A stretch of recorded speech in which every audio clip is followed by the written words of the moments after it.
No shot that we're starting to hear with Rosine Major, though. All right. Well, are we actually starting in round one here? No. Okay. A little bit of some messing around here, but we are live now, and we got Sparkle here joining me for commentary. How are you doing, Sparkle? I'm good. Ready to play. Yeah, this is Gambit Showdown number 2, maybe? No, number 3. 3 now. Like, we've already gone through 3 events.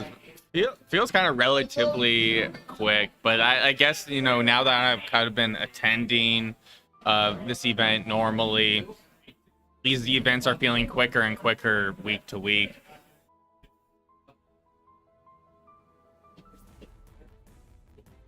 Oh, Wolf wins. Ooh. I do think Wolf kind of has the advantage over Ganon Just a little in a lot bit, of ways. yeah. Just a little bit. Really like good kill power, good damage. Ganon, on the other hand, really just has to get those solid reads. Part of the reason I love watching Major as a player is just He's got some crazy reads. you have to kind of go above and beyond to play a character like that. You hear that, Aiden? You're not carried. Does he say he's scared? No. Imagine, I bet there's a Ganon main out there that says they're carried. Well, there's always someone that says they're carried. Bro, I was at a... Sparkle. Yeah? Hey, let's go. You gotta stay with me on commentary for the first set. I was at a Racing Glory and someone was complaining about Ganon neutral beef because they said it had super armor, so it's unfair. Warlock punch. Like one of the few things that I don't think I've seen from Warlock Punch, are you able to catch it in the air? I mean, So I know you can start it in the air, but does it not hit as hard if you're not grounded? no, if you're in the air, it actually is stronger. Okay. It kills at 0 if you do reverse aerial Warlock punch. Ooh. Like that's something I've yet to see is Because somebody. Ganon can't get high enough. Yeah. Yeah, the vertical and horizontal speed is kind of lacking there. Definitely something you could see in like doubles maybe if you kind of catch Yeah. one of the teammates off guard. Alright, looks like we'll be having Korth versus Sinnoh, I believe. All right. So this will be probably Byleth versus Bayonetta. Ooh, okay. This will be interesting. I feel like Byleth has a lot of tools to kind of like, try to force a approach. Bayonetta really kind of has to look for those windows, but if Bayonetta is able to get that first few hits, you're looking at maybe like 50% if Sinnoh's optimal about it. I feel like if Bayo gets a hit on Byleth, she probably dies. Byleth has really bad airspeed, and so Bayo can kind of just juggle her forever. And off stage, Bayo actually doesn't do too bad against Byleth. Like, a lot of characters can't edge guard Byleth, but Bayo's got those long-lasting aerials if you hold down the A button, so she can edge guard tethers pretty well. So, yeah, I can see this matchup going either way. However, Byleth can edge guard Bayo with the forward smash 2 frame. Just slightly. Okay. There we go. I was looking a little tall initially, but this is a little bit better there. Yeah, I think what you said is pretty accurate. I feel like in terms of matchup familiarity, I can see both players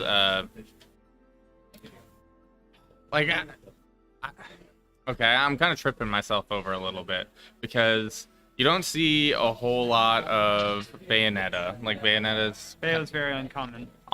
common character. I would say I've probably seen more Byleth, but Byleth is pretty common just because MKL plays them. I did play Byleth quite a bit for a while, but not as much anymore. As you were talking about, like how that character struggles. Like I feel like I have a lot of fun when I'm able to kind of like carry the momentum of the game, and Byleth really struggles to do that in a lot of ways. It's true.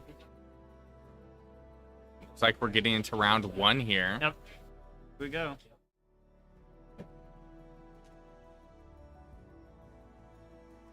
Starting PS2. Yep. The classic, the Oregon classic, the Smash Ultimate classic. Like, is there a region that like prefers one? There are some regions that prefer small battlefield. Really? Okay. I can see like I've definitely been asked to go small battlefield over PS2, and usually I just allow it. I like both Too stages. late for that combo. Oh, Witch Strike. So Witch Strike is when you get hit by only one hit of Bayo up B. Okay. It's kind of a tech. It's like if Bayo players are good at reacting, then they're able to combo off of it. So it's kind of a tech, but it's more so just the character having flaws. Also, Bayo is very silly because she can do a short hop nair, and even though it lingers forever, you can still double jump or like anything afterwards. Alright, baits out the shield grab. Yeah, That was really good. That back air is gonna do it there for the first stock. Right now, Chorus was trying to get that up special, the back air combo, but it just didn't come out fast enough. I think one thing in this matchup is a lot of Byleth's combos and strings are not necessarily true, like to hit stun, and Bayo has that frame 1 air dodge, so Yeah. it can be a little bit rough for Korth to get his strings going. But he just has to read that air dodge. A lot of Bayos like to spam it. Really good grab here. What is Cora thinking about there, though? It Yeah, that didn't. was a good recovery angle from Sinnoh. Yeah. Very ambiguous. A great use of the platform as like a landing tool there. Good SDI, but Sinnoh followed up anyway. Damn, that hit. Okay, going really deep there. Really wanting to close out that stock. Hopefully that doesn't lead to SD, but, you know, Bayo can make it back from anywhere, bro. Bayo has a pretty crazy recovery. Yeah, she can stall for a long time on stage too, especially on stages like Kalos and Yoshi's where there's big walls. Because you know how there's like a time in between when you can wall jump and when you can wall jump again? Yeah. There's like a long wait. There was actually a change added to this game. It used to not be like that. But for Bayo and for other characters with wall clings, you can wall cling and then wall jump without having to wait. Or you can wall cling jump.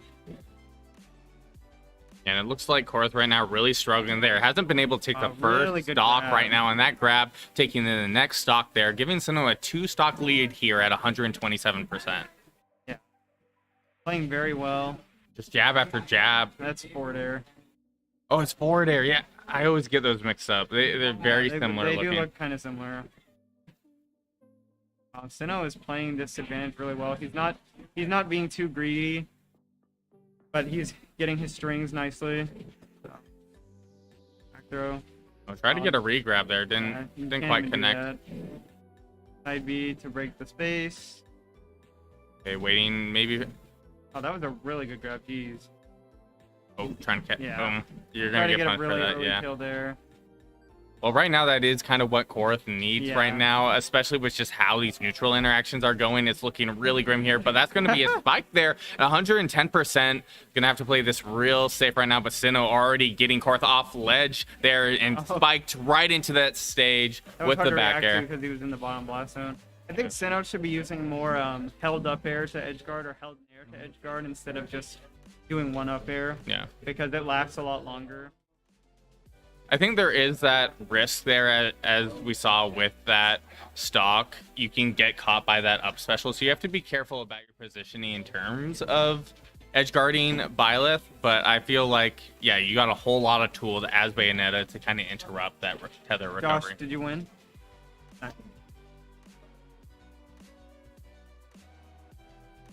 All right, so it looks like I missed the stage pick here. I was looking away from the screen for a second. I had to guess probably Hollow Bastion or something?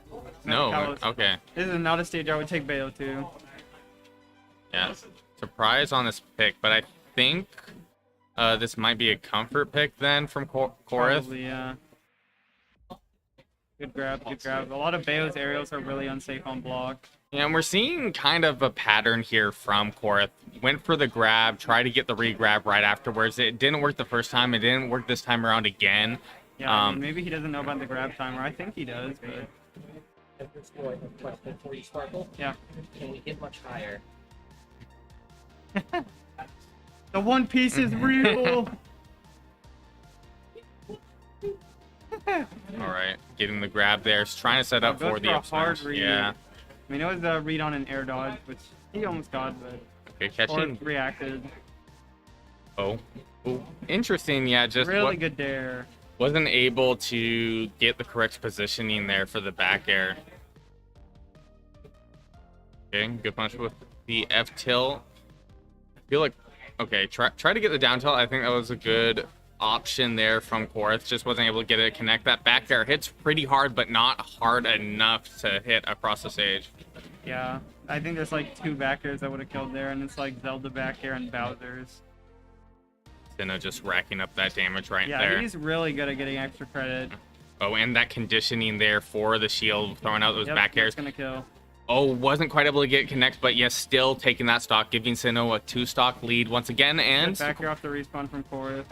Exactly, and last stock here, racking up that damage. This is damage Korth cannot afford to take right now with such a. Then I was doing a thing I've been saying a lot of Bayo should do, which is where you should just down tilt and shoot, instead of like in neutral, just to rack up chip damage. Stalling around that ledge there, really wants to just kind of take the stock there, but that is going to be a punish and a half there. Sinnoh was trying to catch with that side special, but it wasn't able to connect there. Okay, throwing out a down smash. What do you think? Conditioning it for that back air. Be careful on that grab. All right, and I think that might be it. Oh my goodness, and going deep for that back air. Great play there from Sinnoh, but that is game 2 here. So a early win here for Sinnoh, and early loss here for Korth, but we are still doing that Swiss type bracket from my understanding, so still got 2 more games to go. Well, frick, as soon as my match is up, can you put it on stream? Thank you.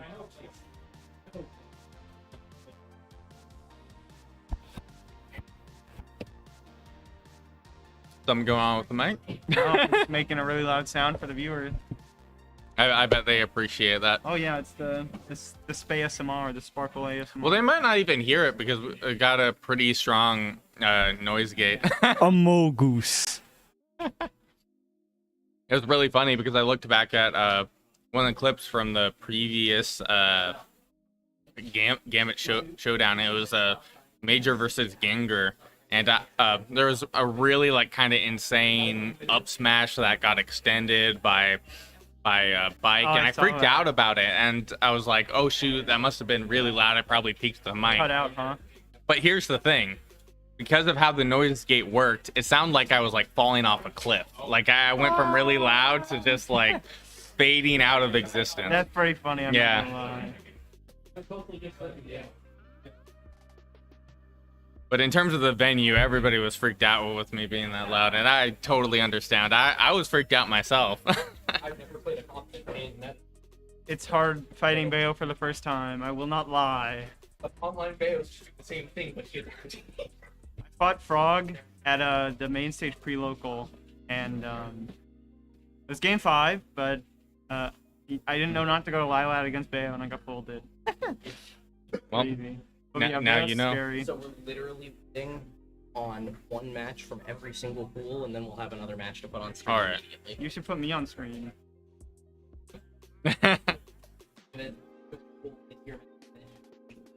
Yes.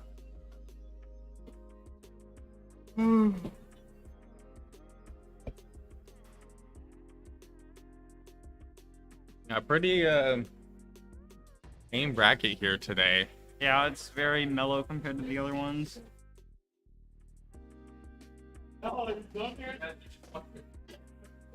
We definitely have a few people that normally attend that are missing. Shouts to Tara. Hope you're doing okay. Hope you have a speedy recovery. Yeah. Seems like he's back home. That's good. And there's a grind session at Remy's house tomorrow, and he's going, so. Nice. Or hopefully.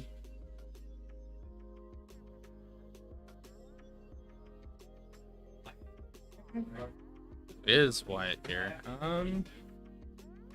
I thought I saw him registered. Oh.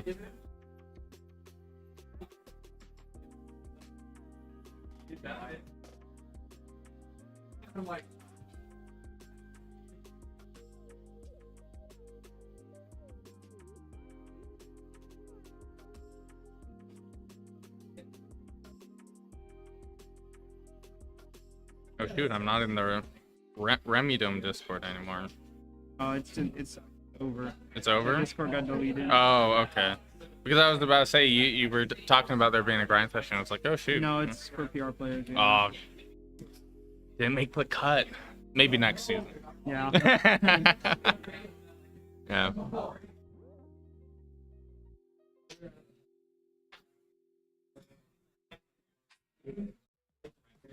A mole goose. Mole. I'm a goose.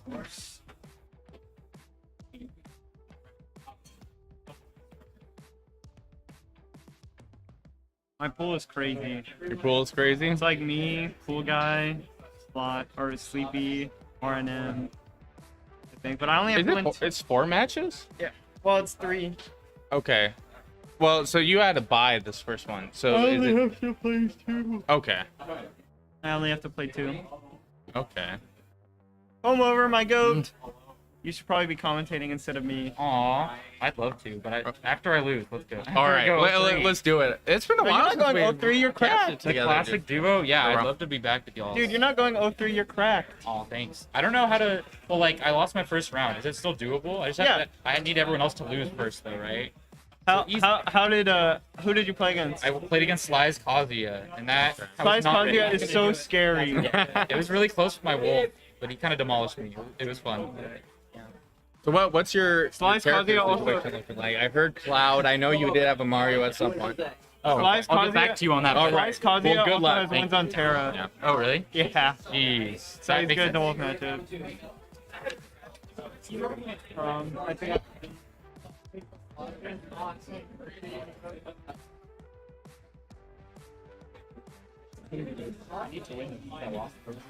All right, it looks like we're having Lord Gaben and Sly here next on stream.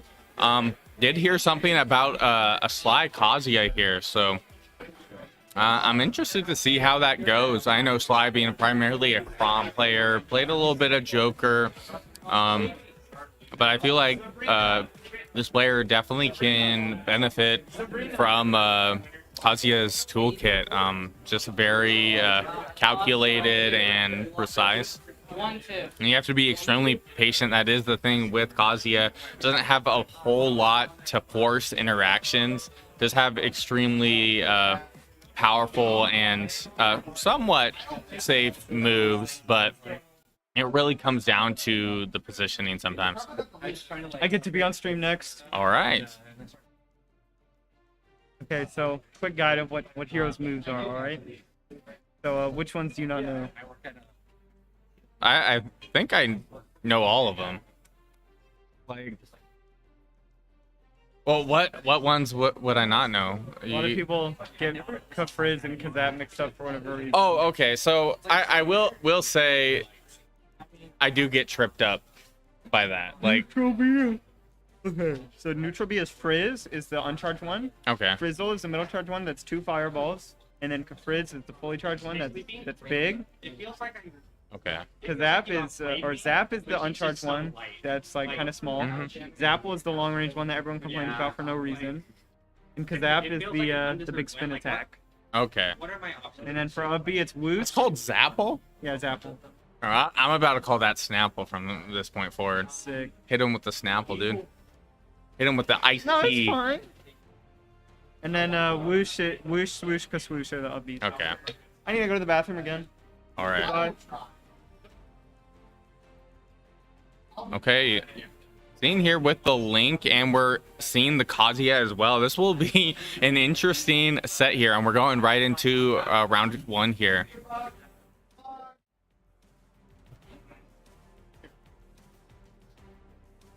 Looks like Lord Gaben rocking the Skullgirls tag. Really interesting fighting game. Haven't really gotten into it, and right now it's already looking like Sly able to get a little bit of a Kazuya combo. Try to get the reset towards the stage, but the positioning was just a little awkward, and it looks like Lord Gaben was able to get out of it. Okay. Getting that forward air is definitely good for damage there. It's trying to maybe get a little bit of a bomb play, but you do have to be careful there applying pressure to Kazuya. Has a lot of relatively quick options and definitely good punish game here, especially with the Hell's Gate throw to take the first stock there at 69%. Other thing about Kazuya, relatively heavy character. I remember it was just having a heavyweight bracket here this last weekend. Kazuya technically can make it into that definition of being like a very heavy character. Was excluded though just because of how much a powerhouse this character is. And right now we're seeing that right now with Sly having a 2-stock lead here at 95%. Okay, able to get... Okay, so Sly kind of messing around a bit, but interesting Lord Gaben going for that dash attack, not the safest option in the world. Right now, Sly does have Rage Drive, try to catch with the down special, but getting grab punished for it. All right, only can do it one more time, and there it is. That is some good damage there, and Sly able to catch with the foretail and the neutral special, and going really deep there, trying to get the spike, but Lord Gaben said, no, I'm already dead. Don't hit me while I'm down. You don't need to do it to me. All right, you already got me there. I'll save you the time. Yeah, man, Sly was feeling really good there on that stock. Right. Sly's Kazuya is really solid. He puts in a lot. I think he puts in a lot of training mode time because Sly has a pretty big ladder. He does a lot of tech skill and stuff. But I don't know. It's really impressive how good his Kazuya's gotten in such a short time. It's been like 3 months maybe, and he's already so good. I think we saw a town and city pick. I think this is a relatively good pick here for Link, but already it looks like Sly was able to kind of sneak under Lord Gaben's radar there with the quick approach. Able to get the Hell's Gate grab, trying to catch with that neutral special, but wasn't enough to do it. But the down special hitting Gaben off the side there. Got to be careful on this recovery. Got to be careful of that down smash. That's just a lot of damage there. Already at 141%. You cannot get hit with any of these hard hitting moves right now. Okay. Got to be careful on this approach there. Sly was trying to go for the low profile to take that first stock.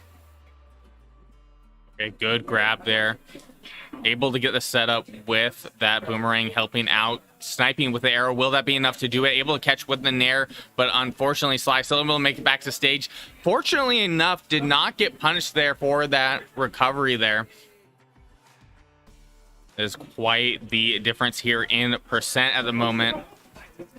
But Sly being real safe and was able to catch with that up special to close that stock out. All right, looks like Lord Gaben going for the bomb there, was able to catch with the arrow. Got to watch out for that Rage Drive. You are going to get punished for that, and that is a good 40% there. Got caught air dodging as well. Able to get the reverse up special there to close out that first stock there at 59%.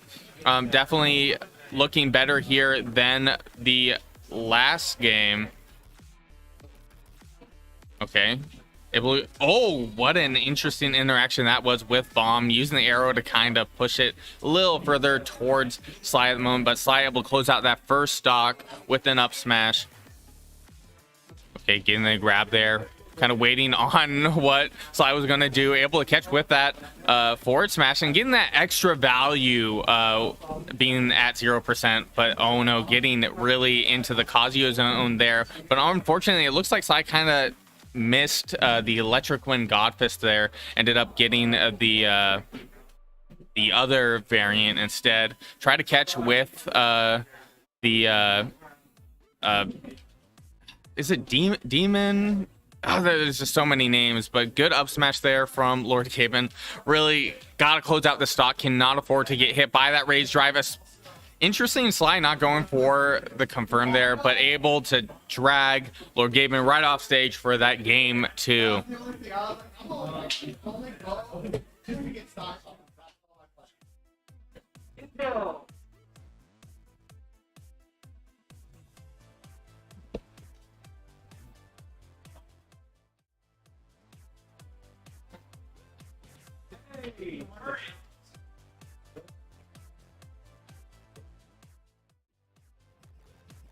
All right, it looks like the next game we're gonna have here is Sparkle. The other player at the moment, I'm not familiar with the tag. Probably will see it here in a second. I hope you all are having a wonderful day here. I know it's definitely a tamer bracket. As I said earlier, we have a lot of the event normals, but in terms of kind of like those players that make top 8, I feel like someone else might be making top 8 here today. Maybe someone we're not necessarily expecting. Bombastic. All right. So Jinjo is the tag. Yeah, not super familiar with this player. Don't know who they play. But I'm always looking forward to seeing new faces here.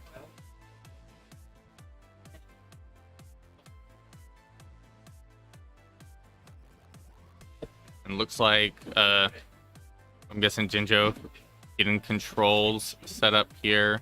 I had to guess Sparkle's profile might already be on here, but we'll probably see here in a second.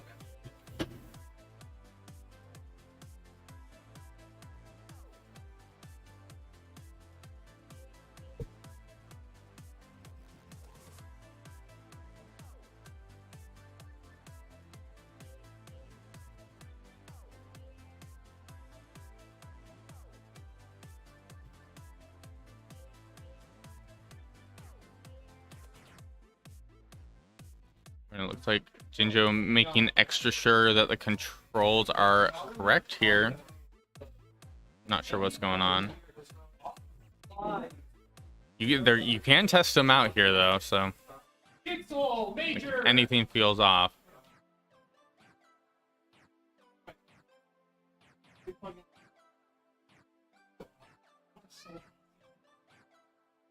These are definitely some interesting controls here.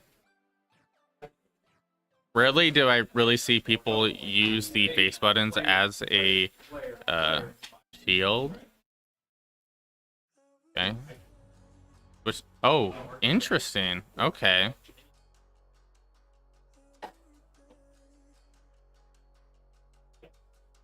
Yeah, very interesting control scheme here from Jinjo. Hopefully I'm pronouncing that right.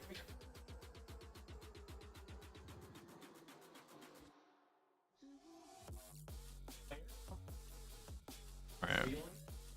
Turn off tap to jump. Definitely something I wish I was more used to was tap to jump. Especially just like when I go from playing ultimate to melee is definitely something that kind of catches me off guard. It's like, oh shoot, I can't really turn tap to jump off, which kind of leads to a lot of awkward situation where I'm accidentally inputting jumps and things such as that. Terrified.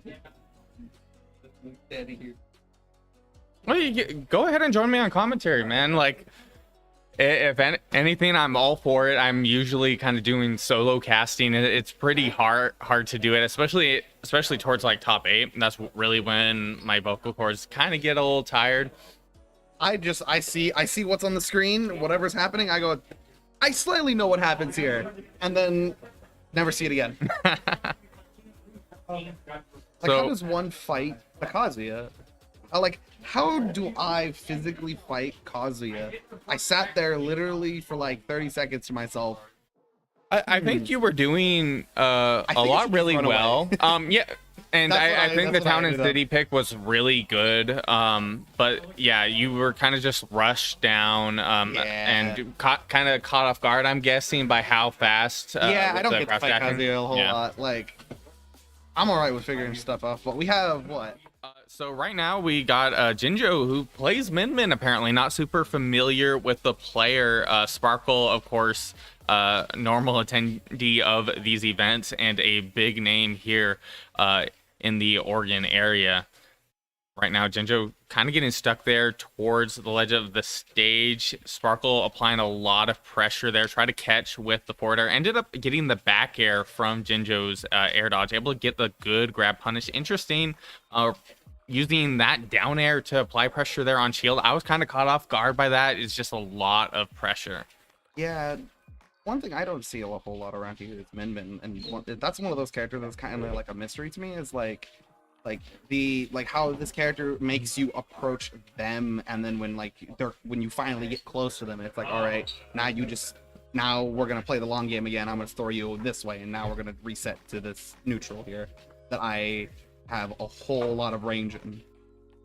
Yeah, Min Min is definitely a character you don't see a whole lot of.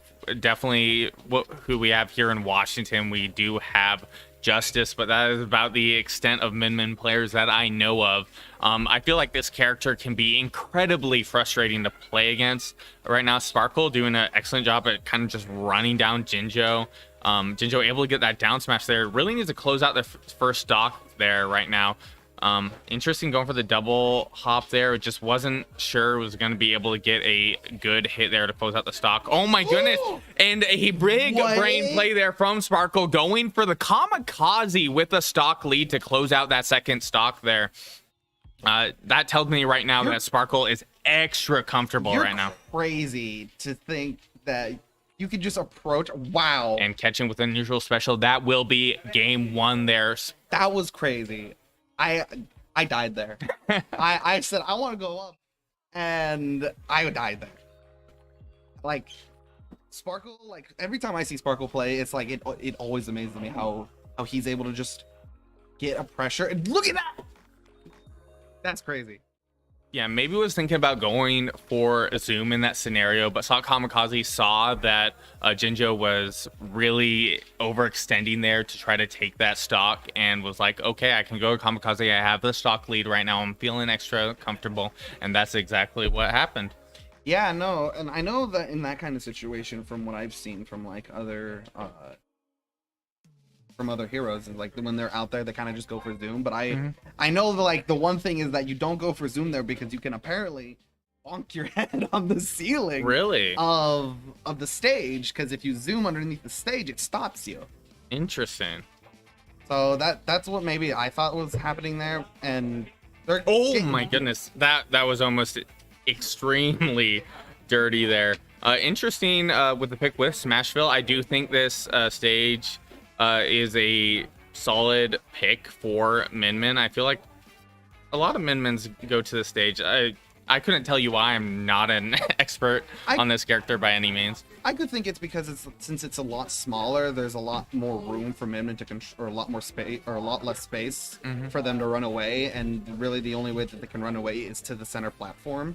And then, but when you're controlling that center stage, you can kind of predict where they're going to go without really much thought. And getting caught off guard there with the Accelerado? It's just accelerate to me. Bro, he's just going very fast. Like I was just talking with Sparkle about the names of these moves. I tend to kind of want to just like call them like neutral special or side special, because these names are just so hard to say from the top of my tongue. Bro, it is like trying to remember moves. Wow, he just walked up and point blank fireballed. Oh, and able to catch with the down smash and the crit on top, giving Sparkle right now that 2-stock lead. Interesting. Oh my goodness, I think Sparkle in a really good position here, trying to catch Jinjo with a high jump. Has psych up right now. You gotta be real careful getting thrown off stage there. Able to catch with the charged forward air, but getting thrown off stage here. Has to be careful about recovering. Get caught with that back air. Will do it for game 2. Yeah, but like you said earlier, it's like even though there's not a whole lot of Min-Mins around here, getting the idea of like applying that much pressure to like Min-Min is really like rough for the character. Yeah, I feel like it can be definitely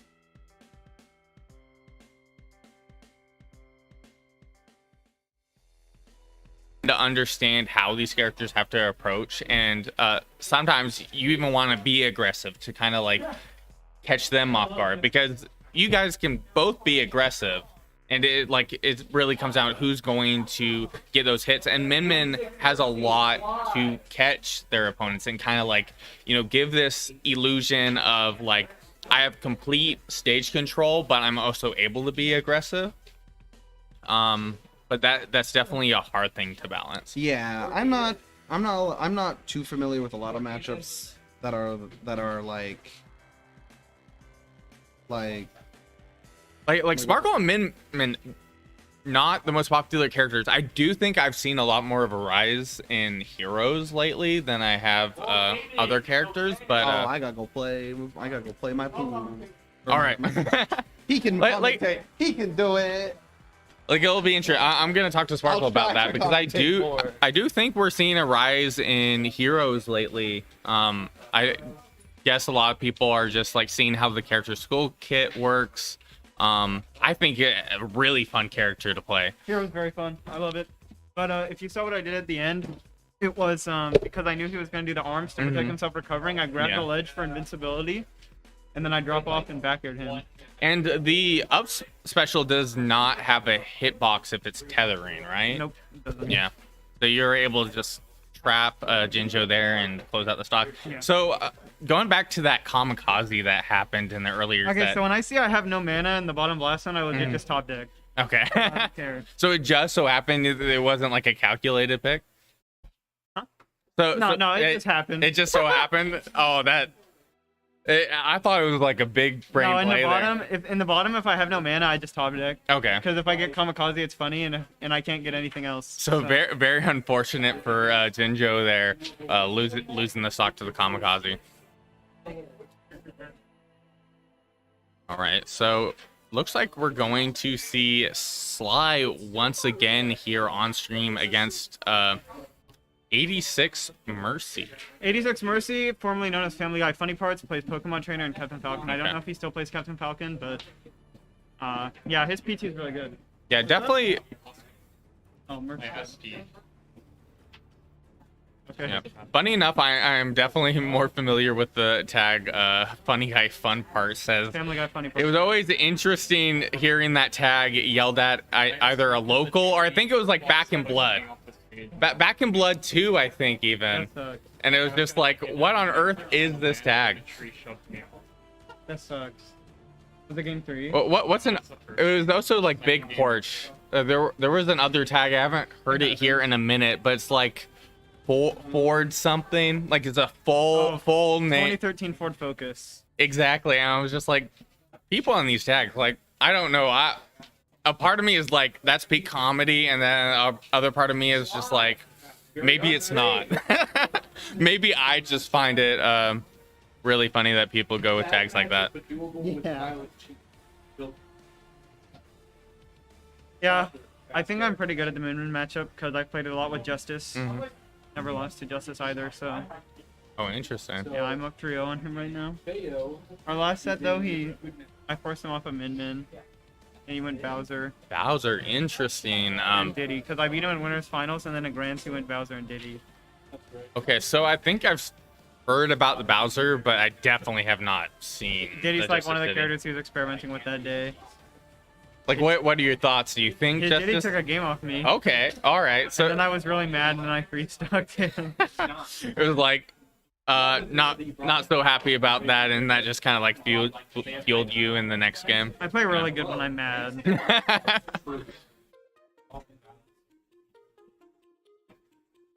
So Sly, I'm guessing probably going primarily Kazuya for this bracket. No, I think Sly just went Kazuya to mess with round 1. Okay. I think they'll probably go prom. Well, I believe this is this okay, so this is Sly's second round, I guess. Okay. Do you think we'll see the Kazuya here, or do you think we'll see the Crom? I think we'll see the prom. Okay. The 86 Mercy is really good. And prom is maybe he'll go Kazuya. Sticking with the Kazuya, I felt like the Kazuya was doing relatively well, but I do, as you were saying, I wouldn't be surprised if we see a switch here in game 2 if it doesn't really work out a whole lot. Prom also does pretty well against Pokemon trainers, so. Wolfric, did you get my score? Let's see how this goes. Sly's Kazuya is known for being very cheesy. Okay. I definitely have seen like Kazuya combos here from Sly, but I've also seen a lot of situations where FDS Kazuya. hey, that's supposed to be Kazuya's stage right now. I know. That's why it's funny that they went here. Okay. The electric one. Nair. Keep the reset into the. He low profiled the electric. That's Yeah. bullshit. He needs it. He needs it. Squirtle doesn't. I actually don't think Squirtle's all that good. All right, He's good very grab there. He gets outranged very easily. And he's very slow. He's slower than Hero in every way except frame data. Okay. Interesting over the up special there. Was able to get back to ledge there. Getting grabbed there. Now at 79% here. Sticking with Squirtle. Switch to the Ivysaur here. Kazuya up air is invincible on the leg. And it's really low. Ooh, what on earth is that hitbox? Taking the first stock there at 111%. Currently sitting on the Charizard, but the switch to Squirtle, interesting enough here. What's the damage? Oh, that was a good up B. Yeah. Oh, bye. I see a bye. My name. Okay. Able to get an up special for a little bit of damage. Getting caught by the neutral special there from 86 Mercy. No, I gotta play. Okay, try Who to do you get get it to play down. against Randall? Oh, I don't know who that is. Okay. Interesting. Was trying to get Sly with an up air there, I guess, if Sly were to jump here. Got to hold on to that rage drive there. Can't take any No more percent, and rage there drive. it is. Okay, and That- great that dash actually attack. not have hit. Like, I was definitely caught off guard there. Electric. Okay. Nair, electric. Okay. And the up smash, but That actually it killed. There's no shot that killed. That was insane. All right, let's see what Sly can Like, do. I know Squirtle's light, but I'm still in SDI there. disbelief. If you SDI Ivysaur any amount backwards, you will always go behind him, and he can't combo off of Okay. it. Okay, able to catch with that up tilt. Interesting going for the down tilt there. It's not something that necessarily combos into a lot of things, but man, Squirtle just low profiling all of Kazuya's moves and getting the parry of the down tilt in a good position to maybe get an edge guard here. Okay, caught with forward air. Oh, able to catch with the Razor Leaf. Razor Leaf again. No longer is there rage drive here. Ooh, What a good recovery, jeez. I'm surprised 86 Mercy didn't punish that. Okay, catching with the forward air, and that's going to do it there. Giving 86 Mercy a game one here. I don't know if we'll see the Kazuya pick still, but we could see it. I feel like, man, Squirtle just is really good in Remy, this matchup. Remy.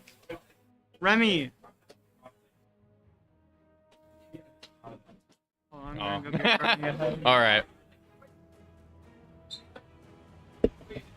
All right. Going into game two here. Who's the character? Missed it. I was looking away from the screen for a second, but it looks like we're seeing Crom here. All right, let's see what Sly can do. This matchup, I think, is pretty good for Crom. I think when you're fighting Squirtle, it's good. Going Town and City, I also think that is a solid Good pick. comp stage. Um, It's that also pretty good for PT too. Okay. Good combo or crombo. combo. But right now, it looks like 86 Mercy doing an excellent job at interrupting that recovery and taking an early This is the stock hard part there. of the matchup is all the Mons have good edge guarding, and Crom's recovery is pretty bad.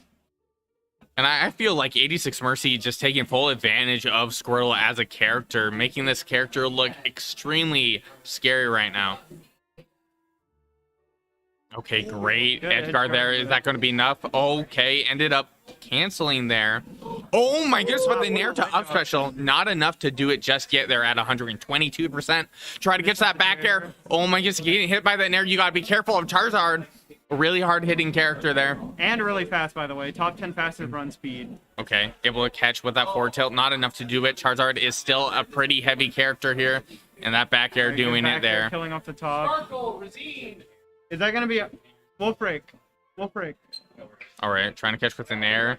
A lot of good pressure here from 86 Mercy. And the up special there to close out that stock. Right now, Sly on last stock here. 86 Mercy in a good position with the stock lead here. Sly needs to make up that difference here. Trying to catch with that back air. Wasn't quite able to get it, but it looks like 86 Mercy extremely comfortable in applying that pressure against Crom. Okay. Yeah, just a lot of these low profiling moves. Interesting slide going for the side special there. Unfortunately, leading an SD, giving 86 Mercy game 2.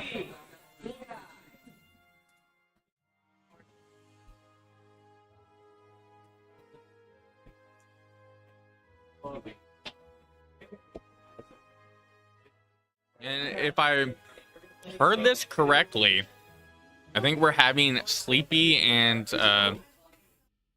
cool guy here next. Not sure if I got that correctly or not.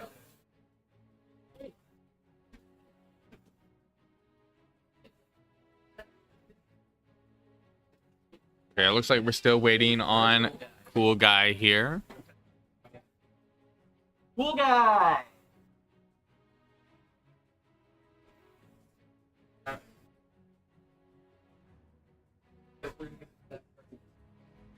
Sleepy, a fantastic Sheik player. Definitely going to be interesting here.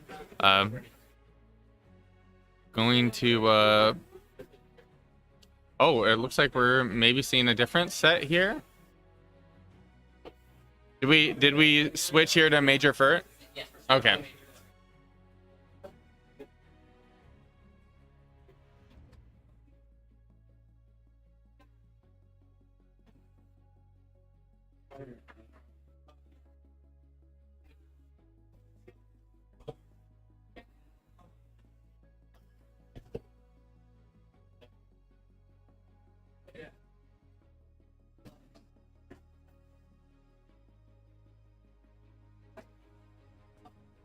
Sure where Furt is at the moment.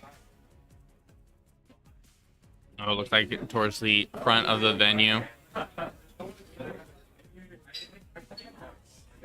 So Major Furt. So talking about Furt right now, ended up going to Daddy's Den and had an excellent performance in bracket. Showing, you know, Furt has been an excellent player for a really long time. I was really excited to see Furt go so far in bracket, but it was just so extremely stacked. Major also made a pretty good performance there, but it looks like a lot of people's heavy characters are, you know, pretty well honed, and especially with Send having the option of plant in the heavyweight bracket that happened at Daddy's Den, that was definitely a deal there, because I know Send has relatively played plant for a while, and from what I heard, Send was doing a lot that just caught a lot of people off guard. Ended up going to grand finals against Louis Money, where Send then ended up playing a whole bunch of different characters, giving Louis Money the win in the heavyweight side of bracket.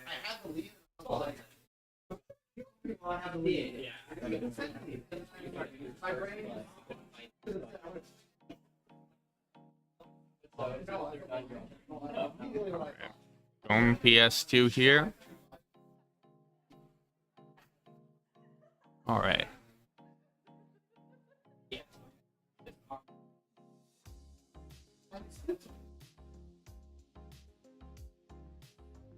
Waiting on the match to start, and it looks like I'm being joined here by Sleepy. How are you doing? I'm doing great. It didn't even work. I think I'm next on stream. Excited for that. I was excited to see it as well. I was bummed when I saw the switch, but it looks like we're getting you here on stream next. I'm up against Cool Guy. I don't remember who he. Oh, he plays Lucas, Ninja, And ENW main. Like. I feel like more of a Greninja player now. That's been a recent change there. I know. I think I was talking to Kisu, and Kisu was really talking up Cool Guy, which eventually Cool Guy ended up taking a game against Kisu. So definitely one of these players that's kind of, you know, showing up and performing here. Yeah, Kisu doesn't hand out that praise like freely. He's a very critical guy, I think. And right now we're going into game 1 here of Furt versus Major. I think any match in Major, then you can say that it's a pretty bad matchup. Oh, for sure. But right now, Major off to a good start, able to get a few aerials here. But this is game 1 here. Probably just, you know, feeling out things right now. Yeah. Anytime Major plays a game, he just sort of like shoots to the races. Like, it's really impressive how much he just gets in as a slow character, slow hitboxes. That really big projectile pressure. Major can't really get in there. Tried to do the wizard choke. I don't know if that was the option, just because he was just gonna keep doing projectile. Yeah, being real careful about recovering there on ledge. Ended up going to get up attack. Interesting enough, going for the side special there. Okay, good patience here. Not getting caught by the Nairs too much there, but kind of getting spaced out here. And now that Furret's kind of gotten a little bit more comfortable. Yeah, definitely. Ooh, great up smash read there for the first stock. Definitely a pretty good lead here. Do not want to lose that stock. Want to get as much extra credit as possible at the moment. Yeah, and Ganon's great at that. He just hits so much, and you get hit 4 times, you're at 60%, and then that's just like half a stock lead, essentially. You're almost at kill percent at that point. Okay, able to get that late hit in there. Try to get the dash attack. Wasn't quite able to get connected, but that back air throwing Major pretty far off stage. Still able to make the recovery, though. Oh, the back air still not enough to do it. 159%. Oh, my. And there it goes on again. Will there be an edge guard here? Oh my goodness, Major getting that side special. Almost able to get that dash attack, just was a little too early about it. Flame choke is super impressive here. The way that Major is utilizing it to get off ledge and just using it in neutral to get that extra damage, get the tech read, or the tech chase situations that he can, like, cover a lot of options with, and he gets so much reward. Okay, able to get that forward air there. Right now, we're looking like Major might be able to close out this next stock here, able to interrupt the recovery, trying to get that back air. Wasn't quite enough to do it, but still managed to take that stock right now. Major with the 2 stock here at 181%. It's impressive, again, getting this flame choke tech chase. He's not been able to get the tech chase options, but it's still a lot of pressure, and the back air actually taking out the stock. Like you would hope so, there at 181%. Major right now throwing out that down special there, getting hit with the nair loops there, and that up air also a really active hitbox, lasts for a while. Staying on a platform is super scary for Ganondorf, but I'm glad he got back to ledge. He seems to be able to thrive getting back up, even though Paolo has really good ledge tracking game. Just as long-lasting hitboxes, the multi-hits, anything that combos into anything, it's insane. Like right now, Major's doing a good job in getting that extra valley, able to catch the jump with the up smash. Major taking game 1 over Furret. That was pretty dominating. Like, Furret started getting the hang of it towards the beginning, and then sort of lost it, and then towards the end was getting it, but it just was not enough. It's interesting was using that dash attack there earlier, and that's known as like one of these like invincible moves. You know, you got the shield in front of you, you can't really contest it. But what ended up happening is that the first hit of the nair ended up eating up that hitbox, and then the second part of it ended up connecting with her. So this might be kind of this weird exception here in the matchup where nair can kind of beat out back air. Oh, and able to get a double side special there for a little bit of percent there at 83. Or not 83, 43, my bad. Yeah, Major's super good at just, like, getting tiny hits, comboing small hits into small hits, and that's all that Ganon needs. Like, that could have been, honestly, if that hit. Right now, it's looking like Furret needs to do a really good job at kind of getting these loops going here, because it's looking like Major's getting a lot more from these interactions there. Good call out there with the up air to get a little bit more damage there, trying to, you know, space out with the back airs, able to catch with the side special there. I feel like Furret just has to learn that he's got to stay back. Like, he's succeeding when he's staying back, but when he's going in, when he's being aggressive against this brick wall of a Ganon, like, what are you gonna do? Oh my goodness. And it looks like Major was probably gonna go for the dash attack there, but good patience there from Furret. Oh my goodness, the parry, the down tilt, almost enough to take the stock. This back air, or back throw, I mean, is going to take that first stock. But Major right now hitting right back there with the down tilt. Right now we're even here, but Major is up a game right now. Yeah, and he's also sort of riding the momentum of the last game. He only lost 1 stock there, and he lived, what 218, something like that? something insane. But right now, Furt kind of showing how you'd figure this matchup would go right now. Getting Major already to about 90% here. And the F smash call out for that first stock. That was 0 to death, untouched. That was a hefty air dodge read. And that was like pure advantage. There was no resetting back to neutral.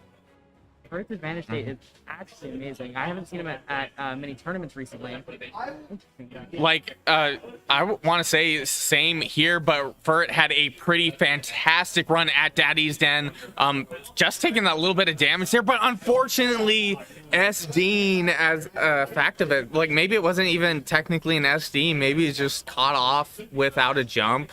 Wasn't able to recover, but right now, trying to get that down smash read, but wasn't able to get the right hitbox at the right time. You're getting some solid damage in here to try and make up for the extra credit that Furret got, but it's just not working.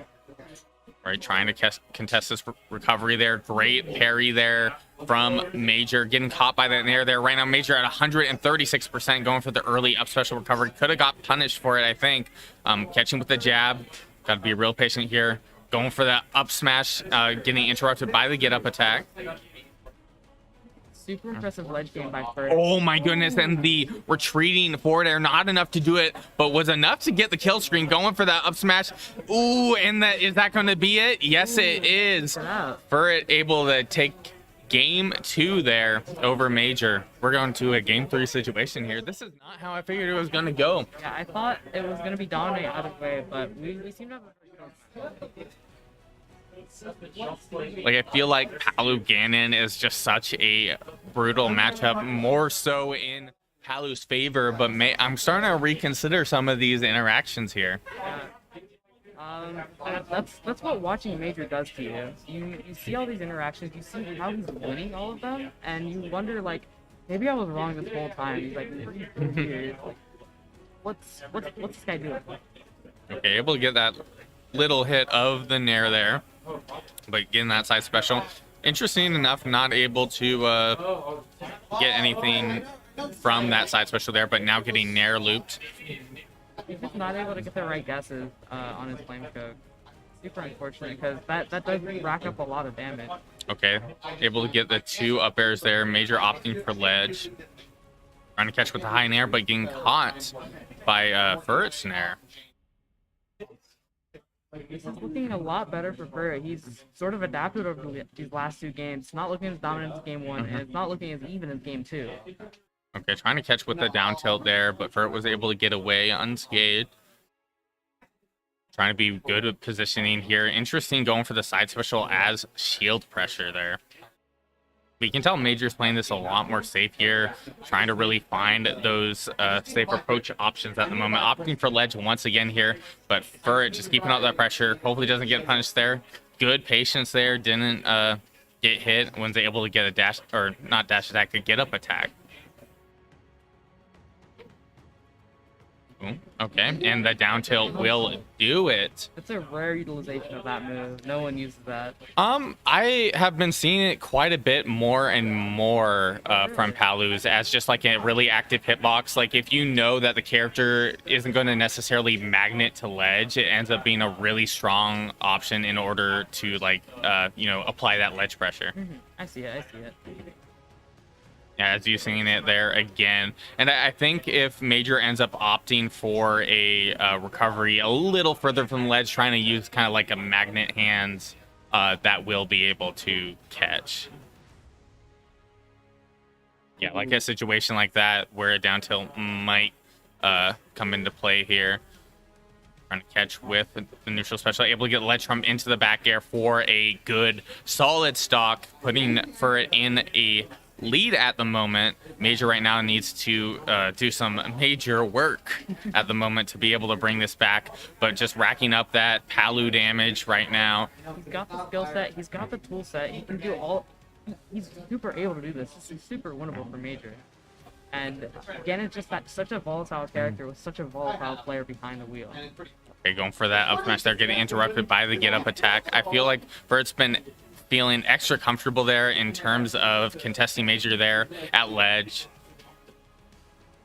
This is such good pressure. Furt's so Okay, scared. able to dodge with the dash attack there, able to get that last hit of the nair for that second stock, but 68%, that's relatively okay here for Ganon being a heavier character, but for it probably going to play this extra safe, able to get that parry grab punish there, trying to catch with that up smash, but able to get an nair instead. That's still good value. Major here just getting absolutely smothered.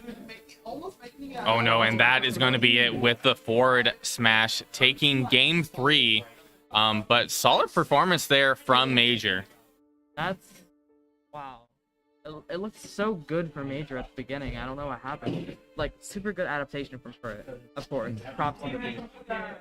But usually Major doesn't drop these like that. So it seems like you're going to be here next on stream against Cool Guy. So good luck to you. I'm looking forward to seeing it. It looks like, yeah, it looks like having Comb over joining me on commentary. I like to call this the hottest duo in the Pacific North. Well, I'll take that. Thank you. Yeah, I don't know. I agree. Like we have some pretty spicy commentary. Yeah, we got some history. There's We some got some lore to history, it. yeah. Yeah. Welcome back. It's been too long, man. Yeah. Nice to see you in Austin. Yeah, I love the shirt today. Oh, with the thank Hawaiian you, vibe. yeah. So the Toon Link too. Yeah, so Represent. like there's someone in Eugene that also has this shirt, so I was trying to be careful. Like, okay, I don't want to be wearing the same Yeah, thing. you got to coordinate a bit. Uh, Comb over. It's with the COMBOVER. Yeah. Thank you. hopefully they'll be able to get that. It's Yeah. a little. Oh yeah, I'll let you. Yeah. know. Thank you. Oh wait, it didn't pop up yet. It's still sleepy. It's still sleepy at the moment. I mean, I am a little sleepy. You just put a B in between the M and the O, and you'll be perfect. All right. Like a comb, like the hair stuff. It's okay. It's a little weird one. There we go. Here in a Yeah, second. thank you. There we go. Shout outs to Sam, stream runner, holding Yeah. it down. Kind of new to the scene, but coming through and helping nonetheless. Nice. Yeah, so I'm looking forward to this set. We got Sleepy, a really consistent Sheik player, and then Cool Guy, who's been kind of on the up and coming, from my understanding, taking games against players such as Kisu, who's been a pretty powerful player in terms of bracket performance. Yeah, every time I see Cool Guy show up for a bracket, I'm excited for whatever he has to show, because I know it's going to be like a crazy run. Like if you look at some of his Smash GG data recently, I don't know about like the past week, Okay. but like before that, he's had some crazy losers runs, especially at Meta Arena. Knocking out, I don't know if he knocked out Sparkle before, but definitely Kisu. He took Zatami to this crazy last hit game, Jeez. which if you haven't seen that, definitely tune in a couple of Meta Arenas ago. Oh my god. Oh, I've been meaning to make it out to the Meta Arena. It's just the timing of the event has been really crummy for me. But And it's quite a drive too, right? Because you're Gresham. yeah, I would say it's actually closer than here. Oh, okay. Or no, it's a little further, but you just go along the highway. It generally takes around the same time to get there. Yeah, for sure. Well, yeah, either way, this is a very exciting match. I think this might be one of the last of the pools matches Okay. before we start top 16. So if you don't know the Swiss format, which I'm sure we're a little familiar with by now, but like this decides both of these players' bracket for the rest of the day. It Yeah. could very well. Just to shout out my own bracket, I didn't think I'd make it out at all. I only got one win, which was a bye. Okay. But somehow I was able to squeeze through and I made it through in losers. So some people, not as keen to enjoying a bracket Yeah. that way. It doesn't really bring out fairness, but that's for everyone to say their own way. But yeah, this makes matches like these exciting, I'd say. Yeah, interesting seeing the Lucas pick here. I know Cool Guy initially very much a Lucas player. Yeah. But also been seeing a lot of the Greninja. Yes. So I wouldn't be surprised if we see a little bit of both characters here. Yeah. But maybe it's a pick in terms against like Sleepy playing Sheik. Yeah. I feel like Lucas can definitely benefit from having all these tools, can kind of like force interactions, disengage with Greninja. Yes. You're kind of like playing a similar ball game, right? You're wanting to get these really quick dash attacks that kind of go into these setups in order to really rack up that percent. Yeah, I've played Cool Guy a lot recently, and talking with him, it seems like Lucas is just a comfort pick. So we'll see how comfy he is against Sleepy's Sheik right here. And right now, looking extra comfortable here, getting a good 32% here onto Sleepy. Yeah.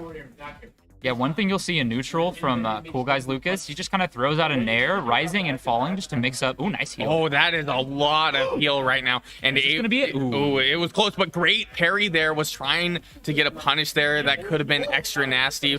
But able to, just win that interaction is pretty beneficial. Yeah, I'm liking these sliding F tilts we're seeing from Sleepy. Out of shield, they're really good that set up that combo.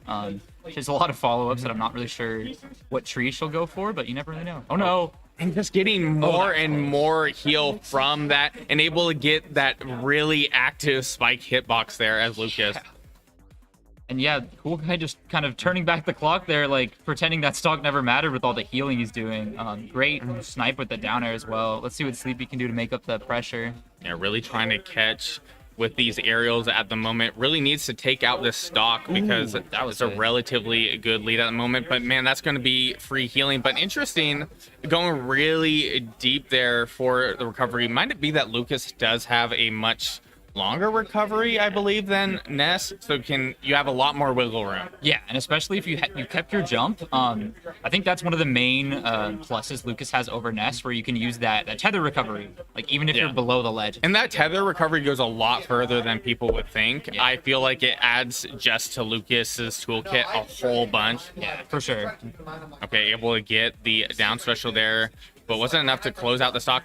Trying to use the Zaire there to maybe get a combo, but able to get that back air call out for that second stock. Right now, Cool Guy at 128. Really wants to hold on to that stock, get a little extra value, but Sleepy here, like, this is the Sheik thing, right? Yeah. Sheik needs to kill, but can she kill? Right. Yeah, especially at these high percents, like what follow-ups are you going to look for if you're Sheik, besides like maybe a falling nair? But I literally was about to say that. Try to get like that down smash. It's a low profile. It lasts for a long time, and it looks like Sleepy was able to close out that first stock here. But being able to kind of win here in neutral is definitely where Sleepy has been struggling, and we're seeing that here now. Yeah, for sure. And I think Cool Guy's been doing a great job kind of anti-airing, expecting those falling fares, kind of catching her timing around it. Let's see how she can mix it up, though. Oh my goodness. Yeah, that's one of the weird things with Lucas. Has these really kind of weird, like, close combos. Right now, Sleepy really struggling to make it on stage. Great use of needles there. Able to get the read there with the grab. Able to catch with the forward tilt. Okay. Wow, really explosive stuff. Sleepy coming alive here. Oh my goodness. Waking up, if 100%. You don't mind me saying. Yeah. That's it, though. But that will be it there with the back throw. Just a really powerful move, and definitely something that gets really scary with Lucas. Yeah. Is that you got all these tools that are just going to rack up damage against you. Yeah. But suddenly, once you're at that grab percent, you have to be really careful. And man, that was such a nasty back air. Yeah, and from the angle, it was kind of hard to tell with the camera, like where Sleepy was going to end up if it would have bopped her back up on the stage. But just great ability, Cool Guy to know when to spike, where to throw out that back air. So it worked out. And let's see, going into game 2, same setup. I just really want to commend Sleepy, even though she was kind of down that game, though. That last stock, she was in it. She had her game plan, just proving why Sheik is just one of those craziest characters on hit. All right, going Hollow Bastion here. I feel like this is a really popular pick. Yeah. And right now it's looking like Sleepy in a good position, but you have to be careful about using this side special because we've just seen that Cool Guy knows can get a lot of healing from it. Yeah, and we're getting a down tilt fight right here. A lot of tilts throwing out from both sides. Okay, getting grabbed there. Got to be careful. Yeah. Uh-oh. Oh, no. No Is jump? that? Oh, okay. Just barely able to make it back there. Nice. Good call out there from Sleepy. Was trying to catch with the bouncing fish. Wasn't quite able to get it connect, but right now Sleepy is in a good position to possibly take the stock. Interesting going for the jab here. That's going to be a punish. Good charge. Cool Guy using that down smash to kind of call out that extension with the jab, get there just in time. Let's see, though. Sleepy's got to catch up just a little bit before this kill. It's harder and harder. Oh, nice. Able to jumping fish to close it out. That's really what Sleepy needs right now at what is that, 3.8%? Really weird percent there. Nice. Yeah, I'm kind of looking at this early percent game from both players, seeing what they're going for, and it's kind of all over the place. It's so hard to follow what Lucas does in terms of follow-ups because he really has a lot after the down tilt, after the drag down nair. Oh, nice up air though from Sleepy. Sleepy right now. She's doing an excellent job at the moment, keeping up that pressure against Cool Guy, getting that percent lead, which is something we haven't seen a whole lot there in game 1. Yeah, let's see if she can keep this lead right here, getting kind of edge guard reversed around. Oh, wow. Into the nair and just keeping up that pressure right now. Nice dash back. Good job from Sleepy, Oh, kind no. of spacing it out. Okay. That's a lot of healing, though. Yep, catching back up to her. Trying to catch with that PK fire. Nice nair. Oh, wow. I love that jab to get the tech chase. Confirming it into the grab. Okay, cool. Let's see. All right. Nice. I like that spacing there real quick. That Sheik's up B was getting... Or Sleepy was using her up B against Cool Guy a lot right there, but Cool Guy just giving her space. Ooh, but able to catch with the bouncing fish, trying to get that back air to close out the stock. Wasn't quite able to get it connect. Oh my goodness, and the raw read there from Cool Guy with the F smash to close out that second stock here. Oh, what a call out coming out. Cool Guy hitting that stick. Okay, with a PK fire, just racking up that damage here onto Sleepy. Maybe try to get a grab here, just kind of letting Cool Guy get that value right now. Able to get the up air, not enough to kill just quite yet, but that forward air, not enough, just hitting a little too little, but that down smash able to close it out at 66%. Yeah, I'm surprised we even got the sparks there from the forward air. Good stuff though, Sleepy, closing it out. Very tense last hit situation we're in right now, Nosta. Yeah. Right now, 79% there, especially once you get towards that 103%. You have to be careful of grabs here now. Yeah. That's a whole other thing. And it looks like Sleepy opting to go the whole other side of the stage. They are able to get a little bit a percent here. You know, all is really going to matter here. Nice safe air. Dashing back, she's throwing out the back air. Good little kind of slingshots. I can't tell it. It's a little slow here on the screen at the moment. But it looks fast, and she's getting the dash back from it. So either way, it's very safe. Okay. And up tilt. Throwing out that side special there. Yeah, you can't contest that, sadly. Yeah. Okay, nice. Good mid-range play from both players. Let's see. Good shield. Grab there, like Sleepy is playing this absolutely perfectly right now. Able to get the bouncing fist. Will she be able to close it out? She went really deep there. Hopefully she does not get punished for it. Interesting, able to catch with the bouncing fish there. This is exactly the same percent for both players right now. Able to interrupt with the up special here. And the bouncing fish, not enough to do it quite yet. Cool Guy still in this to take game 2, but Sleepy able to get the confirm there with the side special. Yeah, good trap there from Sleepy. Yeah, that whole last stock was played so eloquently, like both players putting on a lot of pressure, but Sleepy's use of the side B to condition and just get those grabs. I don't know if you noticed that, like the first couple times she'd hit him with the, I don't remember the exact same name of it, the gravity grenade, side B.